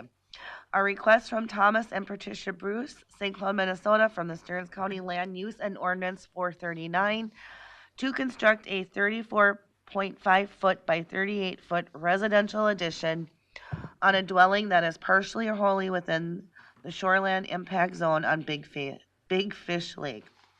Affected property is lot 23, 24, and 25 of Sunset View Plat, Section 33, Collegeville Township. Property's address is 27287 Hidden Cove Road, Cold Spring, Minnesota. Roll call on board members that visited. Joe? Yes. Dave? Yes. Rob? Yes. I myself, Jason? Yes. John? And George? No. And staff report, please. Thank you, Madam Chair. Members of the board, did anyone speak with any person on site at the site visit? No. Okay, seeing none. I do want to note that we did get comment that was shared with members of the board and the applicant from the Lake Association and the Department of Natural Resources on this one. So I hope everybody had a chance to review those. So we have a request for a 34.5 foot by 38 foot addition on a structure that is in the shore impact zone. The dwelling itself is 27 feet from the ordinary high of Big Fish Lake, which is well within the shore impact zone. The proposed addition is behind the building line and outside of the impact zone. The addition would not advance the building line. The proposed impervious is 24.6%. An as-built survey will be required after the project, if approved, to verify that the impervious does not exceed 25%. There was a 78 square foot shed on the property that was identified at the original variance site visit, and the applicant did move that. That shed did not meet the side yard setback. The applicant moved it promptly after finding that out. This request is a 100% deviation from the standard.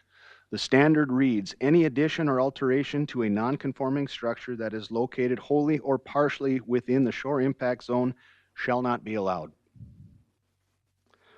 The purpose and intent of the standard is to prevent further impact to existing legal non-conforming structures within the shore impact zone and building setbacks. These setbacks are established to provide a buffer between the water body and structures, which reduces non-point source pollution and protecting vegetation and soil resources from disturbance. Setbacks also preserve shoreline vegetation, which screen development activities and maintain a natural shoreline aesthetic. A little background, the applicant owns lots 23, 24, and 25 of Sunset View subdivision on Big Fish Lake, which was platted in 1922 prior to any official controls. The applicant purchased the property in 2018. The parcel is 24,220 square feet, or just over half an acre. R1 zoning setbacks and uses apply, and Big Fish Lake is on the list of impaired waters for mercury and fish. Some history on the property. Before 1972, a 672 square foot primary dwelling and a 780 square foot deck was constructed prior to the official controls of the Shoreland Ordinance. The original dwelling was constructed 27 feet and the deck was constructed 19 feet from the ordinary high of Big Fish Lake. In 1983, a construction site permit was issued for a 22 by 27 detached garage. In June of 2018, the applicant submitted a variance request to construct a 198 square foot deck and a 1,277 square foot two-story addition to an existing legal non-conforming residential dwelling ahead of the established building line and in the shore impact zone. This variance was granted. February of 2026, a variance was granted by Collegeville Township to place the proposed addition 57.6 feet from the center line of Hidden Cove Road, where a 63-foot setback is required. We did have an alternative for this request, and that would be to construct a detached accessory structure up to 1,200 square feet in size not exceeding 10 feet in sidewall height or 16 feet in total height that meets the 100-foot lake setback. A road setback variance may be required from the township for this alternative. We did also have a shoreline site assessment for this property that was included with the resources that was given to you. So I hope you had a chance to review that prior to the meeting tonight. And that is all I have, Madam Chair. Thank you, Brian. Applicant, I'll have you state your name and address again for the pub. Yep. Thank you. Tom Bruce, 402 Montrose Road, St. Cloud, Minnesota, 56301. Do you have any comments or questions at this time? I have a lot of comments. So, can I hand these out, Brian, that I talked to you about, or what? Okay. I just, part of the reason for this is I got the DNR letter at 1 o'clock yesterday, so which surprised me a little bit. When I bought the property, I had no comments with the variance. So, and basically what I did there, gotta look at my own, is there's a couple pretty applicable items there. Is that yellow area is the actual buildable area I have on site for just a structure itself with the 63-foot setback and then the 100-foot setback. The black square is the garage itself. I gave you the finished floor elevation, which is about 1219. And then I did put just some little grades on there based on what the DNR was talking to me about. So, you know, I'm under the impervious, but the second page is just a larger picture of where that 100-foot setback runs through the garage. The surveyor just calculated it's about 43% of it would be legal. Let's say I'm not in that 100-foot setback area. And then I just so you saw, I think this is important, just the history of this project. I just put some pictures in there from the original from 2018 when I purchased this. In fact, technically, I wasn't the one that applied for the variance in 2018 because I didn't own the property. I bought this on a contingency from Irvin Flora Cornwell.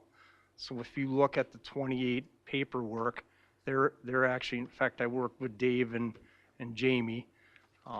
They're actually the applicants on this. It really doesn't matter, but some of this history is important.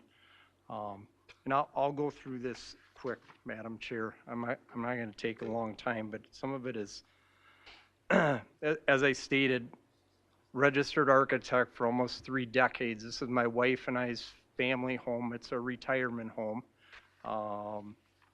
You know, I've spent most of my time in development, a lot of industrial projects. In fact, I stood here about 4 months ago to get a big project in western Stearns County rezoned that has a lot of problems with the MPCA, stormwater, so I'm very versed on a lot of issues.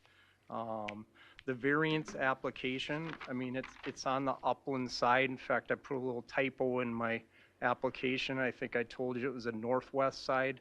It's actually the northeast side of our existing home there that we built. And that variance was approved, like I told you, in 2018. This is a very similar request. Some of the findings, the facts that I'm sure you're going to discuss and you saw in the paperwork, I'm almost 80 feet from the OWHL. You know, that garage, 43% of it is past that 100-foot line. You know, that 5.1.2C standard is created to prevent further impact from non-conforming structures. Well, that structure was actually the bottom of it that you can see here was built in 74. That top piece was built in 83. Really strange design, pick on architects myself. It had a cantilevered system that was falling off. I had about 13% impervious area. When I got done, I had 20. Now I'm asking for the 24.6, just to maximize my site and keep that under the 25%. But the placement of the building is quite unusual here, just because the Cornwells own this, but they own 5 properties to the south and the 3 to the north that Dr. Ronning is on. Hence why I'm so far down in the south corner of the lot. So kind of my north side is what's cleared. Yeah, this is what this looked like prior. This is some of this stuff I wanted you to see because it's from the DNR comments more than anything. I don't think they really understand what went on here. But the Cornwells, when I applied, I mean, this property hadn't really been touched when I bought it in 2018. In fact, I think, I don't know if anybody knows the lake very well, but the little cabin that's to the south of me was built in like 1923. That's still there. So, you know, whatever mitigation is required or related to that impacts by stormwater, I mean, I don't believe, I mean, this is very thoughtful design. I deal with this all day long during my career, and I've tried to mitigate that the best I can. I know that the most sensitive areas are around the lake, and that whole slope itself, I have not touched that slope besides landscape it with not native plants, but like sedums, feather grasses. There's been no grading done. The top part of that site, basically the hole was dug for the addition itself. And the grading that's there is really very close to what was there when I bought the home in 2018. You know, it's obviously the R1, you'll talk about the harmony, it's consistent with the comp plan. My garage is reasonable, the property's obviously super tight with this slope. You know, the addition, no one will be able to tell, it'll be the same LP siding, it's a very contemporary looking home. Obviously, thanks for going out there. And I'm not considering any economics. I think one of the things that, and this came up in the first variance, is part of the existing structures that I sent you the picture of have sloped roofs. So I have flat roofs on the home, and this garage would be a flat roof, so all the roof water is controlled and dispersed, so I won't have any problem putting like an infiltration area in. There's a low spot there now that was like in the grades like 2016 from the first meeting in 2018 that I said I would have that done, and I don't have any problem with doing that again. In fact, some of the pictures that were taken, and if you were out there about the erosion, I'd be the first one to admit, because we haven't done any landscaping. I mean, we got in there, this is not our full-time home now, and there's a little bit of landscaping on the northwest corner where there's a little retaining wall where they showed the picture of the erosion, and I built this 5 years ago. And that's what's there. There you go. Like her pictures there, like of, you know, the deck, all that stuff was existing. I mean, I haven't done anything in that area except there is so much invasive material in there, buckthorn. I mean, little trees. I mean, Irv lived in Colorado. He hadn't even been to this place in like 8 years. So, and I think if you'd been on the lake, I had a buddy that lives on the lake. He didn't even know this building was there. So, you know, at least for the controls on the drainage, that flat roof, there will be no stormwater added to the lake, with some simple regrading up on that top side. So the nonconformity of what I have, the legal nonconformity, is, you know, that she talked about, I have a hard time understanding that because that's why I'm asking for the variance. In fact, even the lake's almost, the perimeter is almost 6 miles. My lot's 150 feet wide down at the lake that I have not touched, or that slope. And my opening is a little more than 50 feet. That's about 0.02% lineal footage of the whole entire lake. And I have very little erosion. I don't have any landscaping. I mean, I don't have any grass because, you know, we were hoping to do this. You know, so I guess in summary, I mean, I've tried to address most of the things. We've tried to be very thoughtful. We love the lake. I mean, I'm all in on the Lake Association. Mr. Backus and his wife have been fantastic. They have the meetings. You know, but the stormwater thing is very important to me. I've done this type of work all over the Midwest, so I understand. So, and I don't have a lot of options. I mean, the 1,200 square foot accessory structure doesn't work for me. For 2 reasons: is I have a motorhome right now outside, and you can't get a 12-foot overhead door. I mean, you need 14-foot clear, and it'd be up in that corner, and I already got the variance from the township. So I mean, this would match, tying into the footings. Functionally, it would work a lot better. I can get 4 parking stalls there. I don't have to move my approach for the driveway that I currently have. So I think this would just be a really thoughtful addition to of what we're trying to do to upgrade our property. So Thank you, Tom. thank you. Any questions for staff or applicant from board, please? I have a question for staff clarification. I don't understand this. So the DNR pointed out a Minnesota statute 394.27 talks about nonconformities. You can repair, replace, restore, maintain, and improve, but you can't do expansion. And so is this even a possibility to do a variance if the state statute says you can't do it?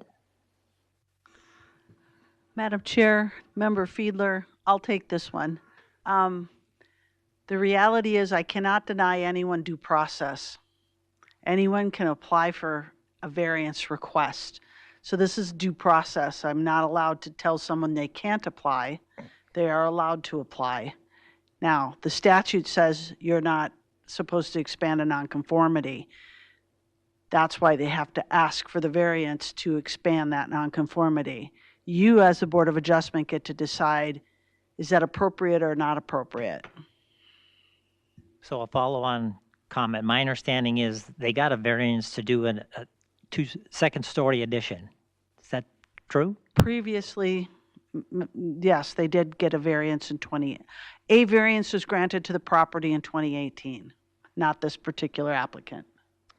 Okay, thank you. Question for the applicant. Understanding the process, I'm hearing, you know, what you're saying, that you did not apply and get that variance. Did you construct that addition in 2018? Yeah, so what I did is I entered into a purchase agreement with the contingency with IRV that I would get the variance, which I got on August 1st, and then I proceeded and executed the purchase agreement. Yes, I was the builder.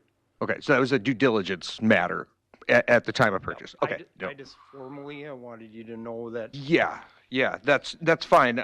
It's just when we kind of look at it, you know, the questions kind of come up. Just I like to review and kind of speak out loud when I think about the finding of fact, you know, and try to stick to that. And that's kind of, you know, the plight of the landowner. I mean, I can definitely understand wanting to add on to an existing structure that is a nonconformity, but you know, the rules and the laws have changed, over time, and I have a lot of history. I mean, Big Fish Lake is a gem.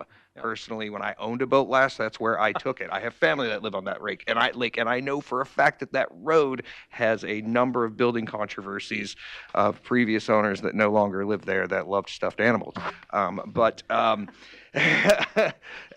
It's full of controversy, so I can definitely understand.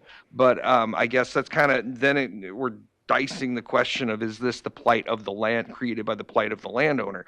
And I guess too, my comment to the board too, it kind of seems like the DNR's comment was kind of, yeah, we are here to do that. So, she can give comment as a DNR official, but the state statute is giving us the authority and the power to do that. So I guess in my understanding of being a legal professional, we are not worried about getting sued by DNR for this decision that we make here, because this is what we're here to do. So additional comments for the applicant. So what I have noticed when I was out there and through the building plans is that, they have flat roofs. Where does the roof drain for the existing structure? Where does that spout out?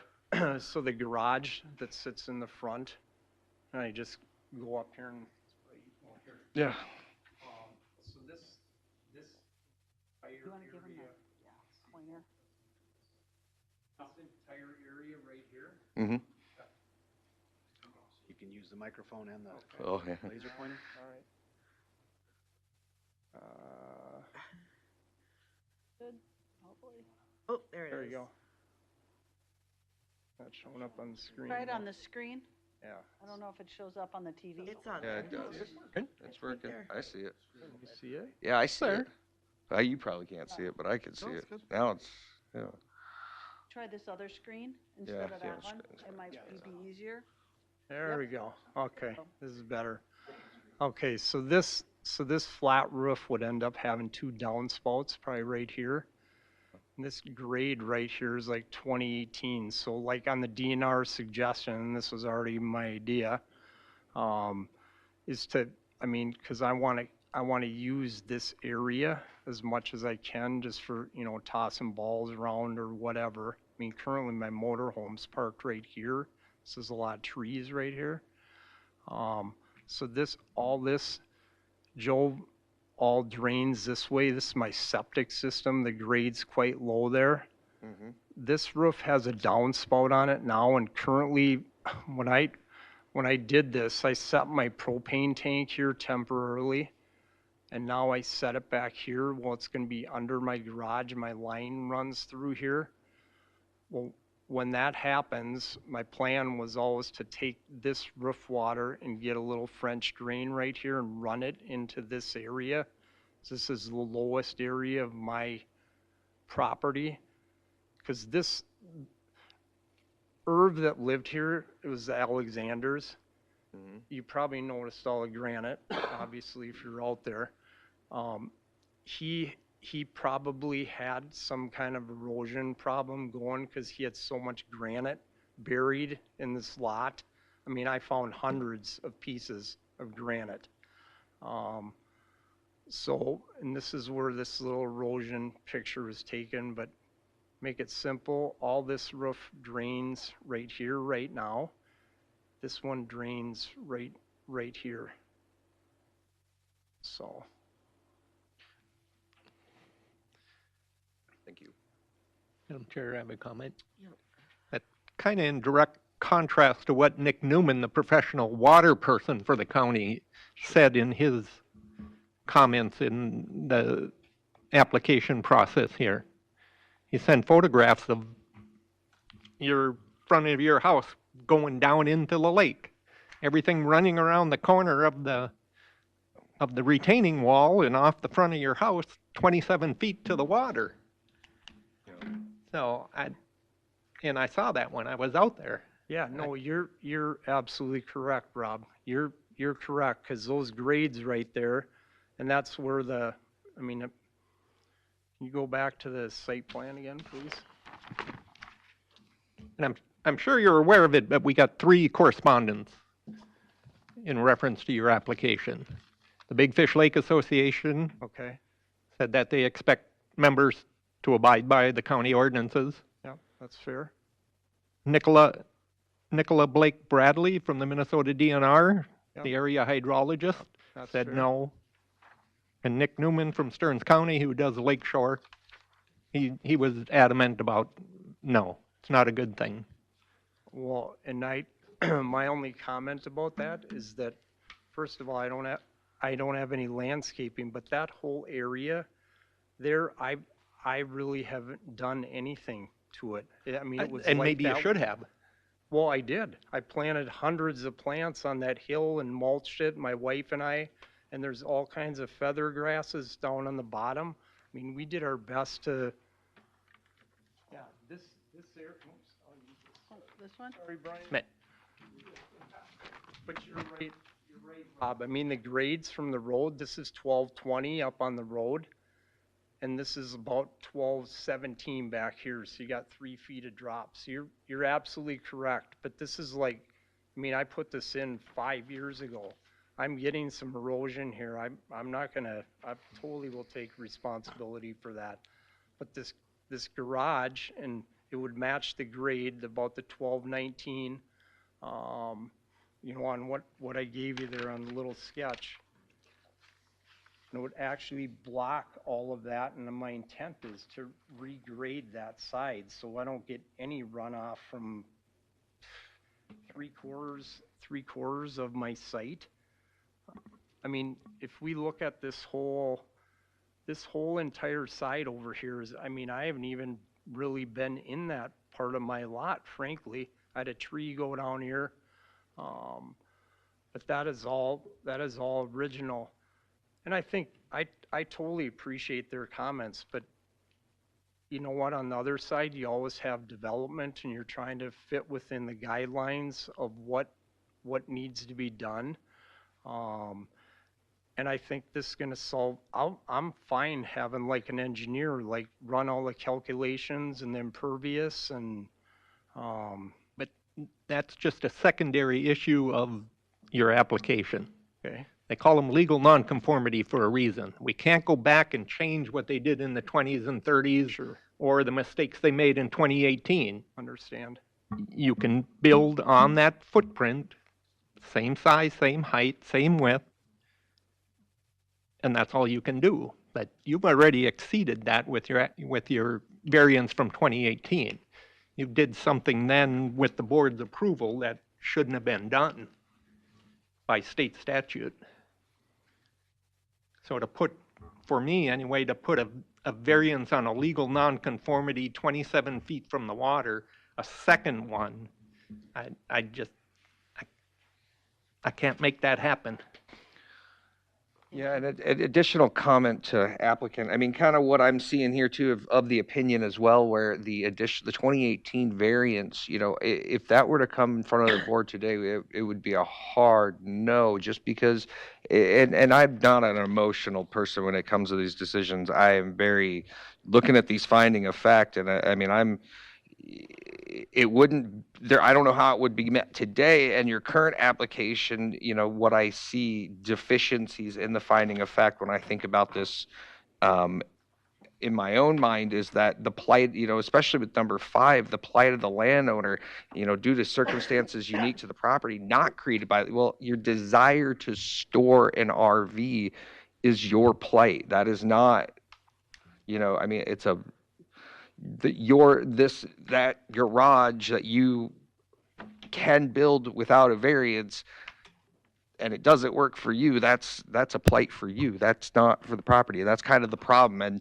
with Big Fish Lake being the gem that it is, and it's already, you know, it's already an impaired water with mercury. We have a duty to serve the entire community, which is also, you know, fishermen and the lake enthusiasts and such. So, I mean, while I can say it will fit with the neighborhood, the whole street is non-conforming pretty much. Yeah. So that's kind of that. I mean, and the desire to store an RV and the drawings is what, you know, I don't know how we can get around it. And Nick's, Mr. Newman's shoreline assessment, you know, I kind of agree with what you said. You should have, you should have done some landscaping because there is some hard need.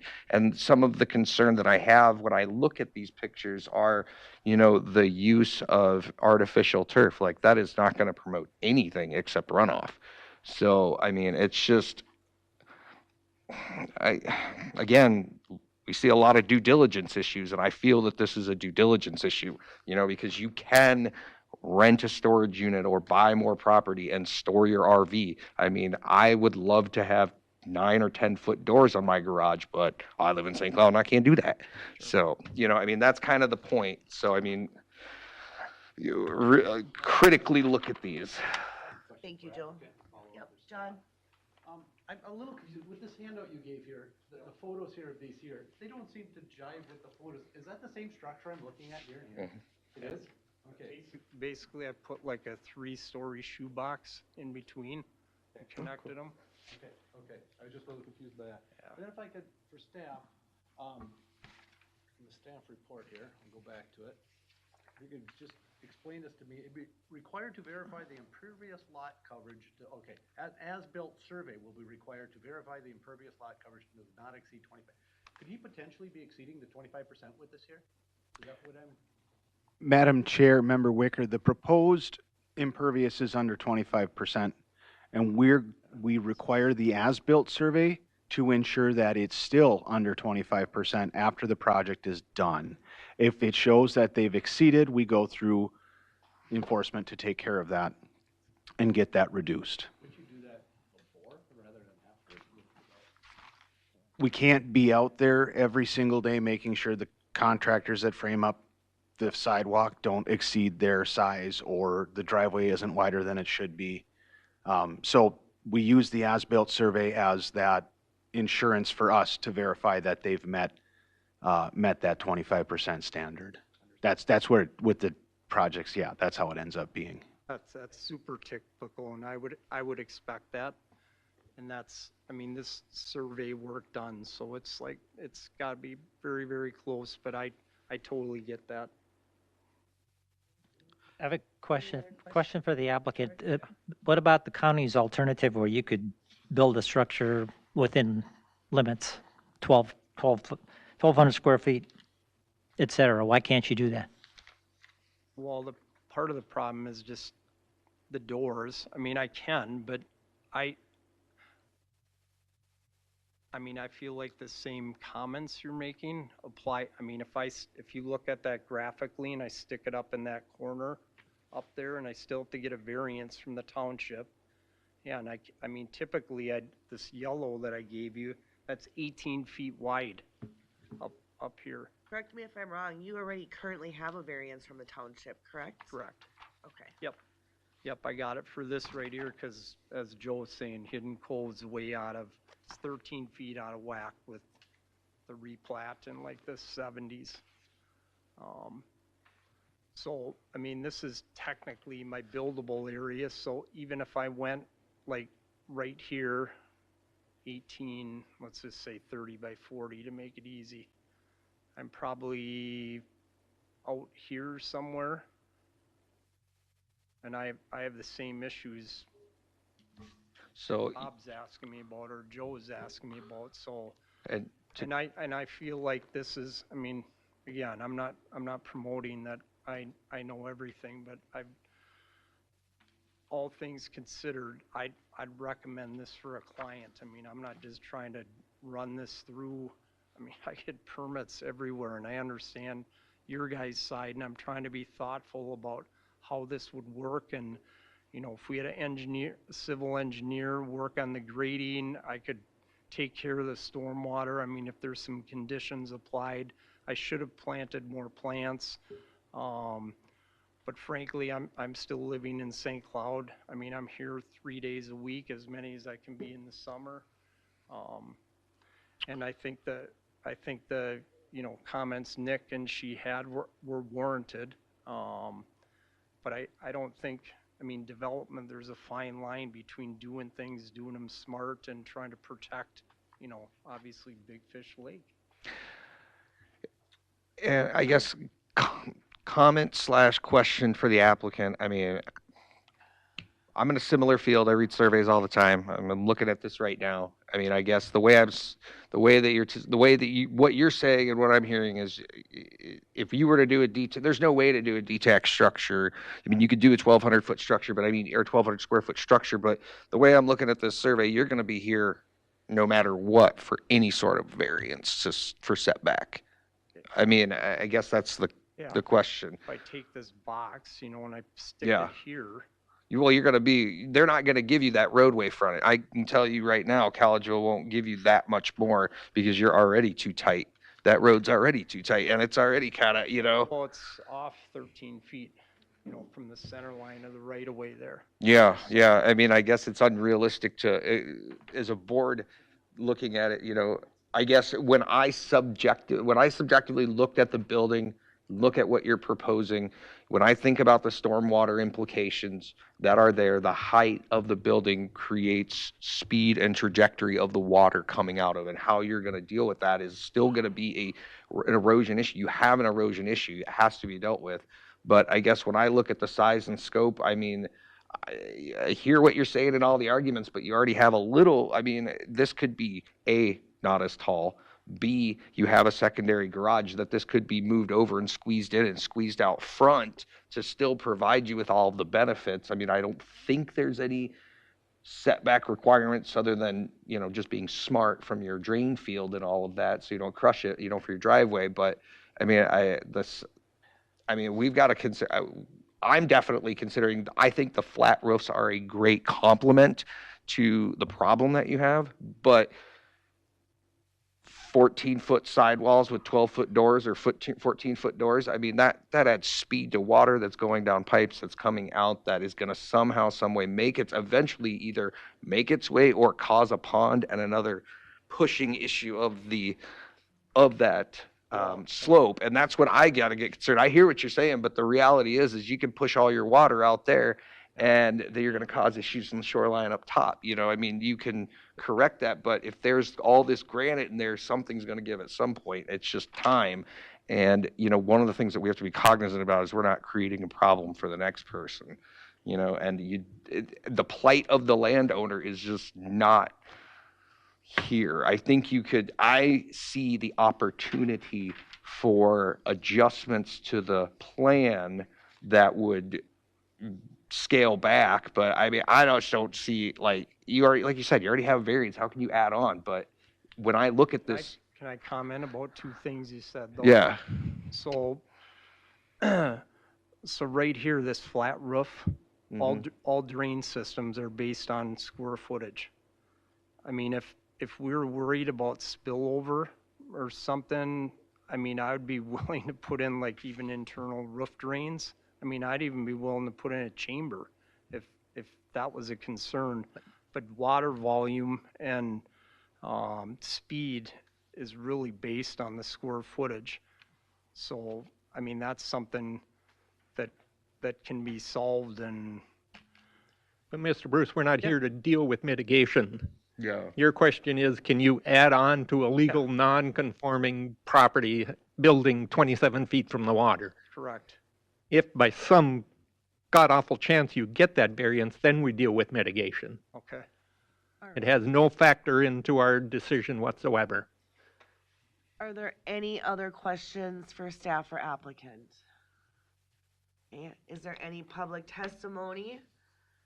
Any public testimony? Any public testimony? Then I'm going to ask for a motion to close the meeting. Nick, do you have, because we got the DNR comments to those, should we enter those?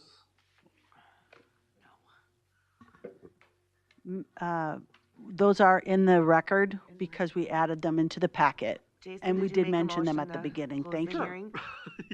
Jason made a motion. Can I get a second? I'll second. Second by George. All in favor of closing the hearing, say aye. Aye. Say aye. Public hearing is closed. Moving on to finding of facts. Question number, the variance request is a request from Tom and Patricia Bruce from St. Cloud, Minnesota, from Stearns County Land Use Zoning Ordinance 439 to construct a 34.5 foot by 38-foot residential addition on a dwelling that is partially or wholly within the shore impact zone on Big Fish Lake. Number 1, the proposed use is allowed in the zoning district in which the subject property is located. Yes or no? I'm a yes in R1. George? Yes. John? Yes. Jason? Yes. Rob? Yes. Dave? Yes. Joe? Yes, R1. Number 2, the variance will be in harmony with the general purpose and the intent of the official controls. George? No, it's totally against the state statute. Okay. John? I'm a yes. The addition is built behind the building line, not go through the lake. Jason? I'm a no because of the shoreline variance, the new size of the building, and the variety of issues that were discussed during the public comment. Rob? No, any addition or alteration to a conforming structure that is located wholly or partly within the shore impact zone shall not be allowed per ordinance. Dave? No. I'm sorry, I'm a no as well. Joe? No, because of Shoreland Overlay District. Number 3, the variance will be consistent with the comprehensive plan, yes or no? Joe? What were you, number 3? Oh, no, yeah, number 3. No, Lakeshore Living number 1 and Water Resource number 2. Dave? No, for the same reason. Rob? No, nature goals number 1 and number 3. I'm also a no. Jason? Nope. John? No. George? No. Number 4, the property owner proposes to use the property in a reasonable manner, yes or no? Rob? Yes. Dave? Yes. Joe? Yes, full-time storage. I'm also a yes. Jason? Yes. John? Yes. George? Yes. Number 5, the plight of the landowner is due to circumstances unique to the property, not created by the landowner. Jason? No. John? No. George? No. I'm also a no. Rob? No, he bought the legal non-conforming structure. Dave? No, additions aren't allowed to existing non-conforming structures. Joe? No. Number 6, the variance, if granted, maintains the essential character of the locality. Rob? I'm going to say it would. Dave? Yes. Joe? Yes. I'm also a yes. Jason? I'm a no. I mean,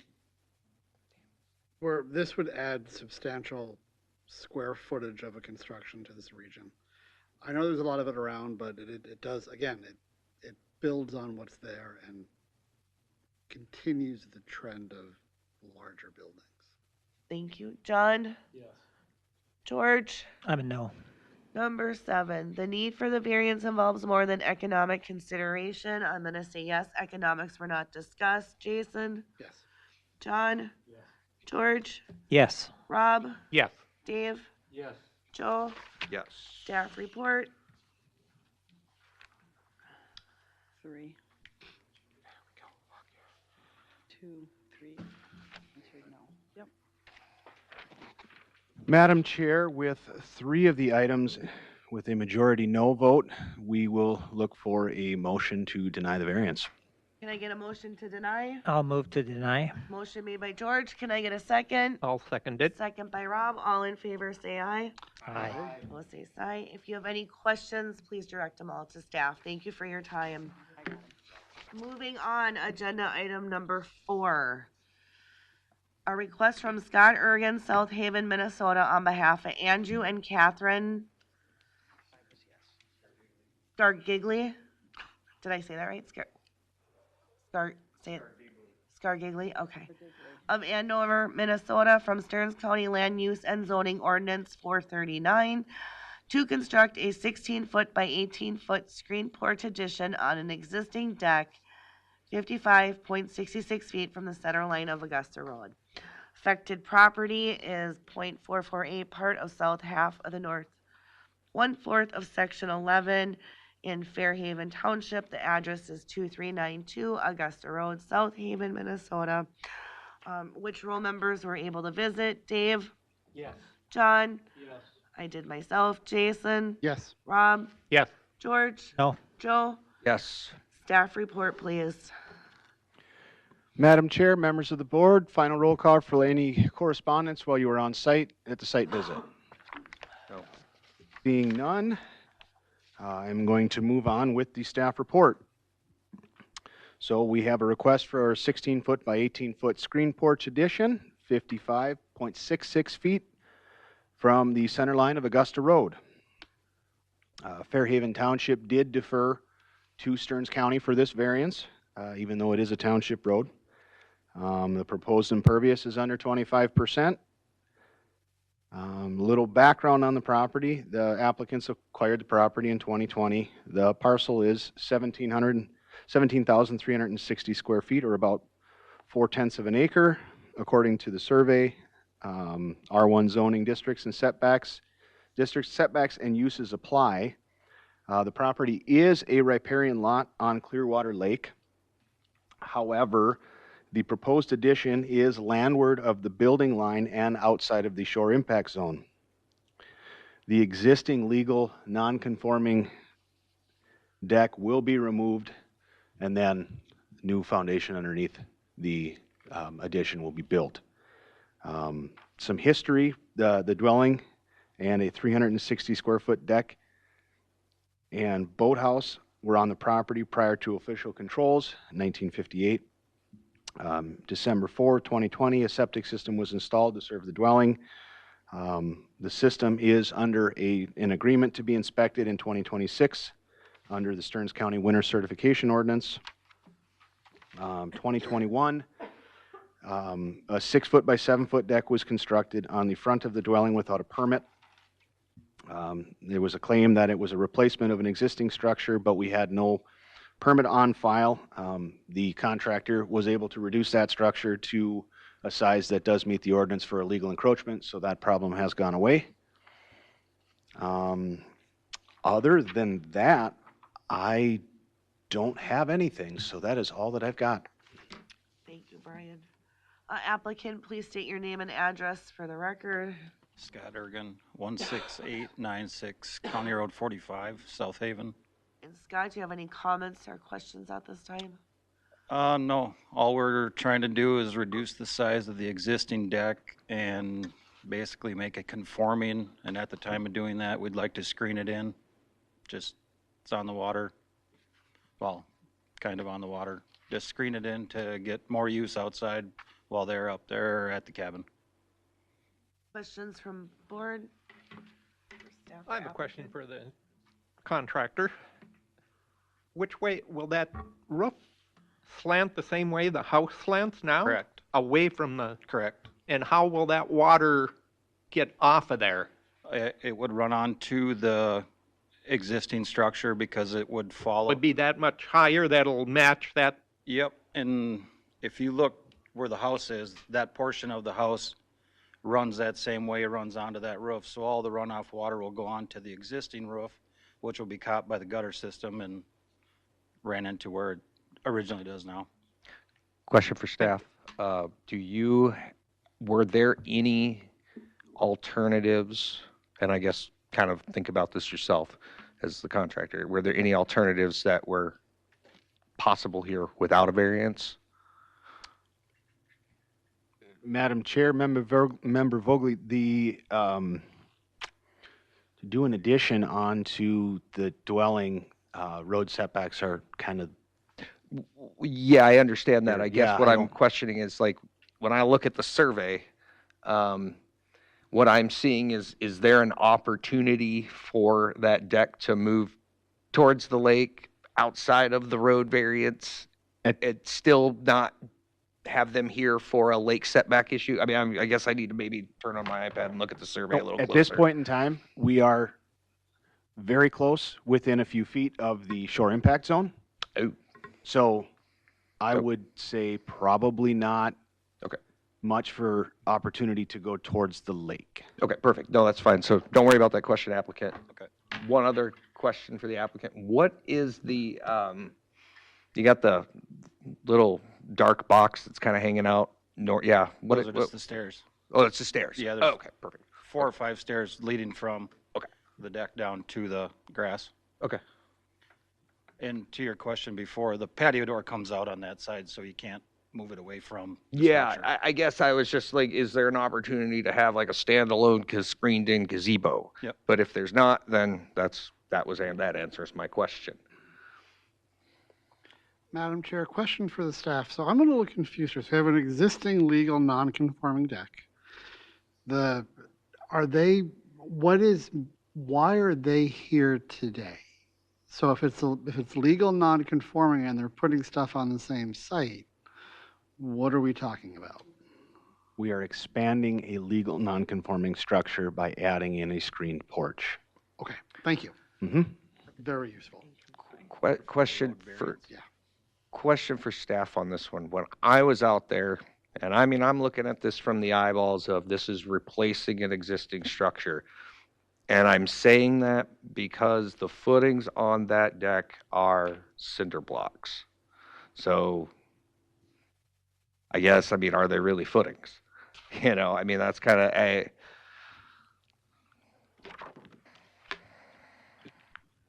Madam Chair, Member Vogely, Stearns County Environmental Services does not enforce building code. So that is not something that we're going to inspect. yeah,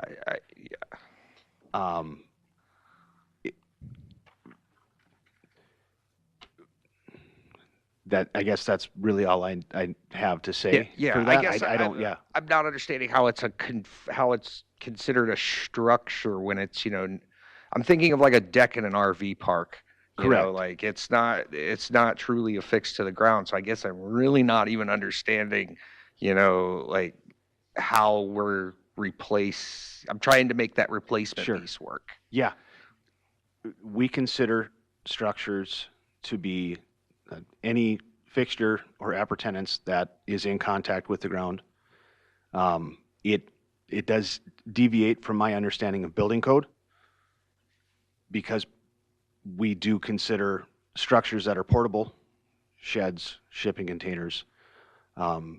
We consider pergolas as structures, so we have a slightly different definition of what a structure is for the purposes of zoning and setbacks.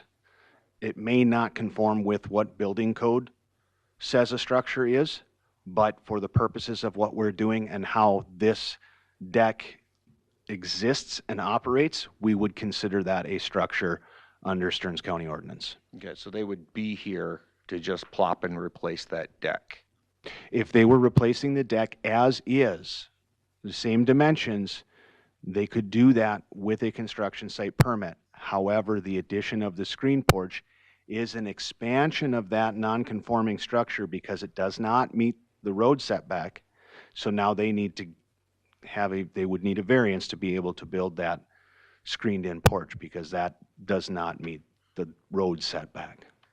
But why don't they need a variance to expand the legal non-conforming deck? They can't expand the deck, they can replace it. As But is, the same a screen- size. Screening it in is replacing it? I mean, it's going up, right? I understand where you're coming from. Adding a roof and walls and screens is an expansion of a non-conforming structure. We are changing the exterior dimensions of that structure. We're not looking at the footprint, we're looking at the dimensions, the sidewalls, the height. The use is expanding because we've changed how it can be used. But they're changing all of that. Correct. Why don't they need a variance like we just did on Big Fish Lake, They're asking for one. in addition to the setback from the road? Setback is all they're asking for. I don't understand. Madam Chair, Member Schwagel. Maybe everybody else understands, but I don't. It is a legal nonconformity, but it's not a legal nonconformity in the shore impact zone. The request Okay. we just heard was for a legal nonconformity in the shore impact zone which is specifically itemized in the ordinance and in statute. Legal nonconforming structures exist on the landscape, and a direct replacement. I issued 2 permits today, construction site, that did not require a variance for legal nonconforming structures that if they were to build them brand new, they would need a variance, but because they're replacing something, that structure, the exact same size, height, dimensions, that structure is protected by state statute. They are allowed to replace it exactly how it is. That's what the statute said, just what he said. Yeah, I guess that's a comment, and just my processing of this is that, the deck is one thing, and to have deck footings is one thing here, and desire of that, because that'd be replacing what exists, that exists. But when I'm assuming the contractor is going to be putting in real footings, like this is going to be like basically a real addition. It's just not, it's going to be screens. Right. So, I mean, in the alternative, the homeowner has the opportunity to stay within the confines by replacing the deck as she exists and putting up some simple steel, like, you know what I mean, steel screen walls at a takedown temporary roof. Can they do that? That is also a structure, and it would require a variance if it does not meet setbacks. Well, They could have a retractable awning. That's about it. Yeah. Even like a. I have a question for applicant. Did Fairhaven issue any sort of correspondence in regards to this? Just asked me to defer it to you guys. Did talk to, I forget the gal's name, and then she called Jamie, had a conversation with Jamie, and they just said they're, I mean. You have no objection from the township? then? We got verification from them that they wanted us to hear the Okay. variance. Yeah. Yep. Okay. Yep. Madam Chair, I have a question for staff. So the deck is legal non-conforming Correct. because it's too close to the road, Yes. and he could go 10 stories high with it, or 2 stories high with it, or 3 No. stories high. The deck, as it exists today, can be rebuilt to the exact same dimensions that it exists today. But where's the screen porch come from then? The screen porch is the request in front of you. So the screen porch is the variance. Yes. Effectively. So at the Yes. moment, I mean, if I remember, and this will be part of my follow-up question, there's a 3 or 4 foot railing around the current deck. Yeah. So if they were to replace the square footage and that 3 to 4 foot railing, all good. Happy, we all, unicorns and fairies come out. and Exactly what everything's you great. see, brand new All good. materials, footings would be whatever is sufficient to meet building code. That would be allowed under state statute. But to add additional structure to that structure is expanding a non-conforming structure, a legal non-conforming structure, and those expansions need to meet current standards, which is why we have the request in front of us today. Madam Chair, I don't know who this question's for. When I was on the site, I didn't understand what we were looking at. So I wasn't sure when I looked out there, I thought I knew what I was looking at, but I didn't. There is a question, does this change the essential nature of the neighborhood? Are there, I guess, for the applicant, for staff, for folks who are out there who are doing this, are there other decks that look like this? Are there other screen porches in this area? I didn't look for that. I believe 2 to the east, 2 houses to the east. I believe they have a screen porch on the lake. I call it the lakeside, the water side. Yeah. If I remember it, yeah, right on the backside there. That's really about it. The people that visited the site, I mean, if you drove down the road, you can tell it's not much of a road. Yeah. Anything, I think where the confusion is we're really here for just the road variance of the structure. Anything on that road is within the road variance. Yep. I don't care what building it is, either side of the road. We would have liked to kept the structure the size that it is, but then it fell into, actually it was the last second, Brian caught this from some DNR, 100-year-old, whatever it was. That's really not even documented. We were like 2 feet within, so we're actually taking 4 feet off of the lake side of the deck to make it smaller. But I think where we're getting lost here is really, we're trying to build within the road right away, which everything on the property is closer than the deck we're trying to make. Okay, thank you. Question for the applicant. So that's kind of where I'm at too. It's like I'm kind of juggling back and forth with, looking at the finding of fact and is this the plight of the landowner? Because, the desire to have a screened-in porch, is that their plight or not? But I guess from a contractor standpoint, and again, reading the survey, no matter what you do from a building standpoint, you're going to be here for a road right away. We're not dealing with, and Brian can kind of comment on that, we're not dealing with impervious issues. We're not dealing with lot coverage issues. We're just road right away. Okay. Yep. Thank you. Okay, any more questions? Any public testimony? Any public testimony? Any public testimony? All right, let's get a motion to close the Missy hearing. doesn't want I move. John made a motion, can I I'll get a second? second it. Second by George. Motion, all in favor, say aye. Aye. Say aye. Moving on to finding of facts. This is a request from Scott Ergen from South Haven, Minnesota, on behalf of Andrew and Catherine Scargilli of Andover, Minnesota, from the Stearns County Land Use and Ordinance 439 to construct a 16-foot by 18-foot screened porch addition on an existing deck 55.66 feet from the center line of Augusta Road. Number one, the proposed use is allowed in zoning district in which the subject property is located. I am a yes in R1. George? Yes, a screened-in porch is allowed. John? Yes. Jason? Yes. Rob? Yeah. Dave? Yes. Joe? Yes. Number two, the variance will be in harmony with the general purpose and the intent of the official controls. I'm going to say yes, the deck already is in compliance. Also, there's support from the township. George? Yes. John? Yes. Jason? Yes. Rob? Yes, under residential district R1, 9.9.1A, provide a variety of residential opportunities, growth and development, provide a diversity of housing prices and styles, meeting the needs of residents of different ages, incomes, and lifestyles. Thank you, Rob. Dave? Yes. Joe? Yes. Number three, the variance will be consistent with comprehensive plan, yes or no? I'm going to say yes under living goal number 3. Support housing options that give people in all stage and all economic means viable choices for safe, stable, and affordable homes. George? Yes. John? Yes. Jason? Yes, and I'm going to say number 4, modify a little bit, which by encouraging homes in a sustainable manner, energy efficient and in accordance with the building code. So as you mentioned, you're going to bring this up to standards in the building code. And putting a screened porch around here allows for greater use of the outside. So it's energy efficient, so folks don't need to be inside all the time with air conditioning. Thank you, Jason. Rob? Yes, I agree with him. Okay, Dave? Yes. Joe?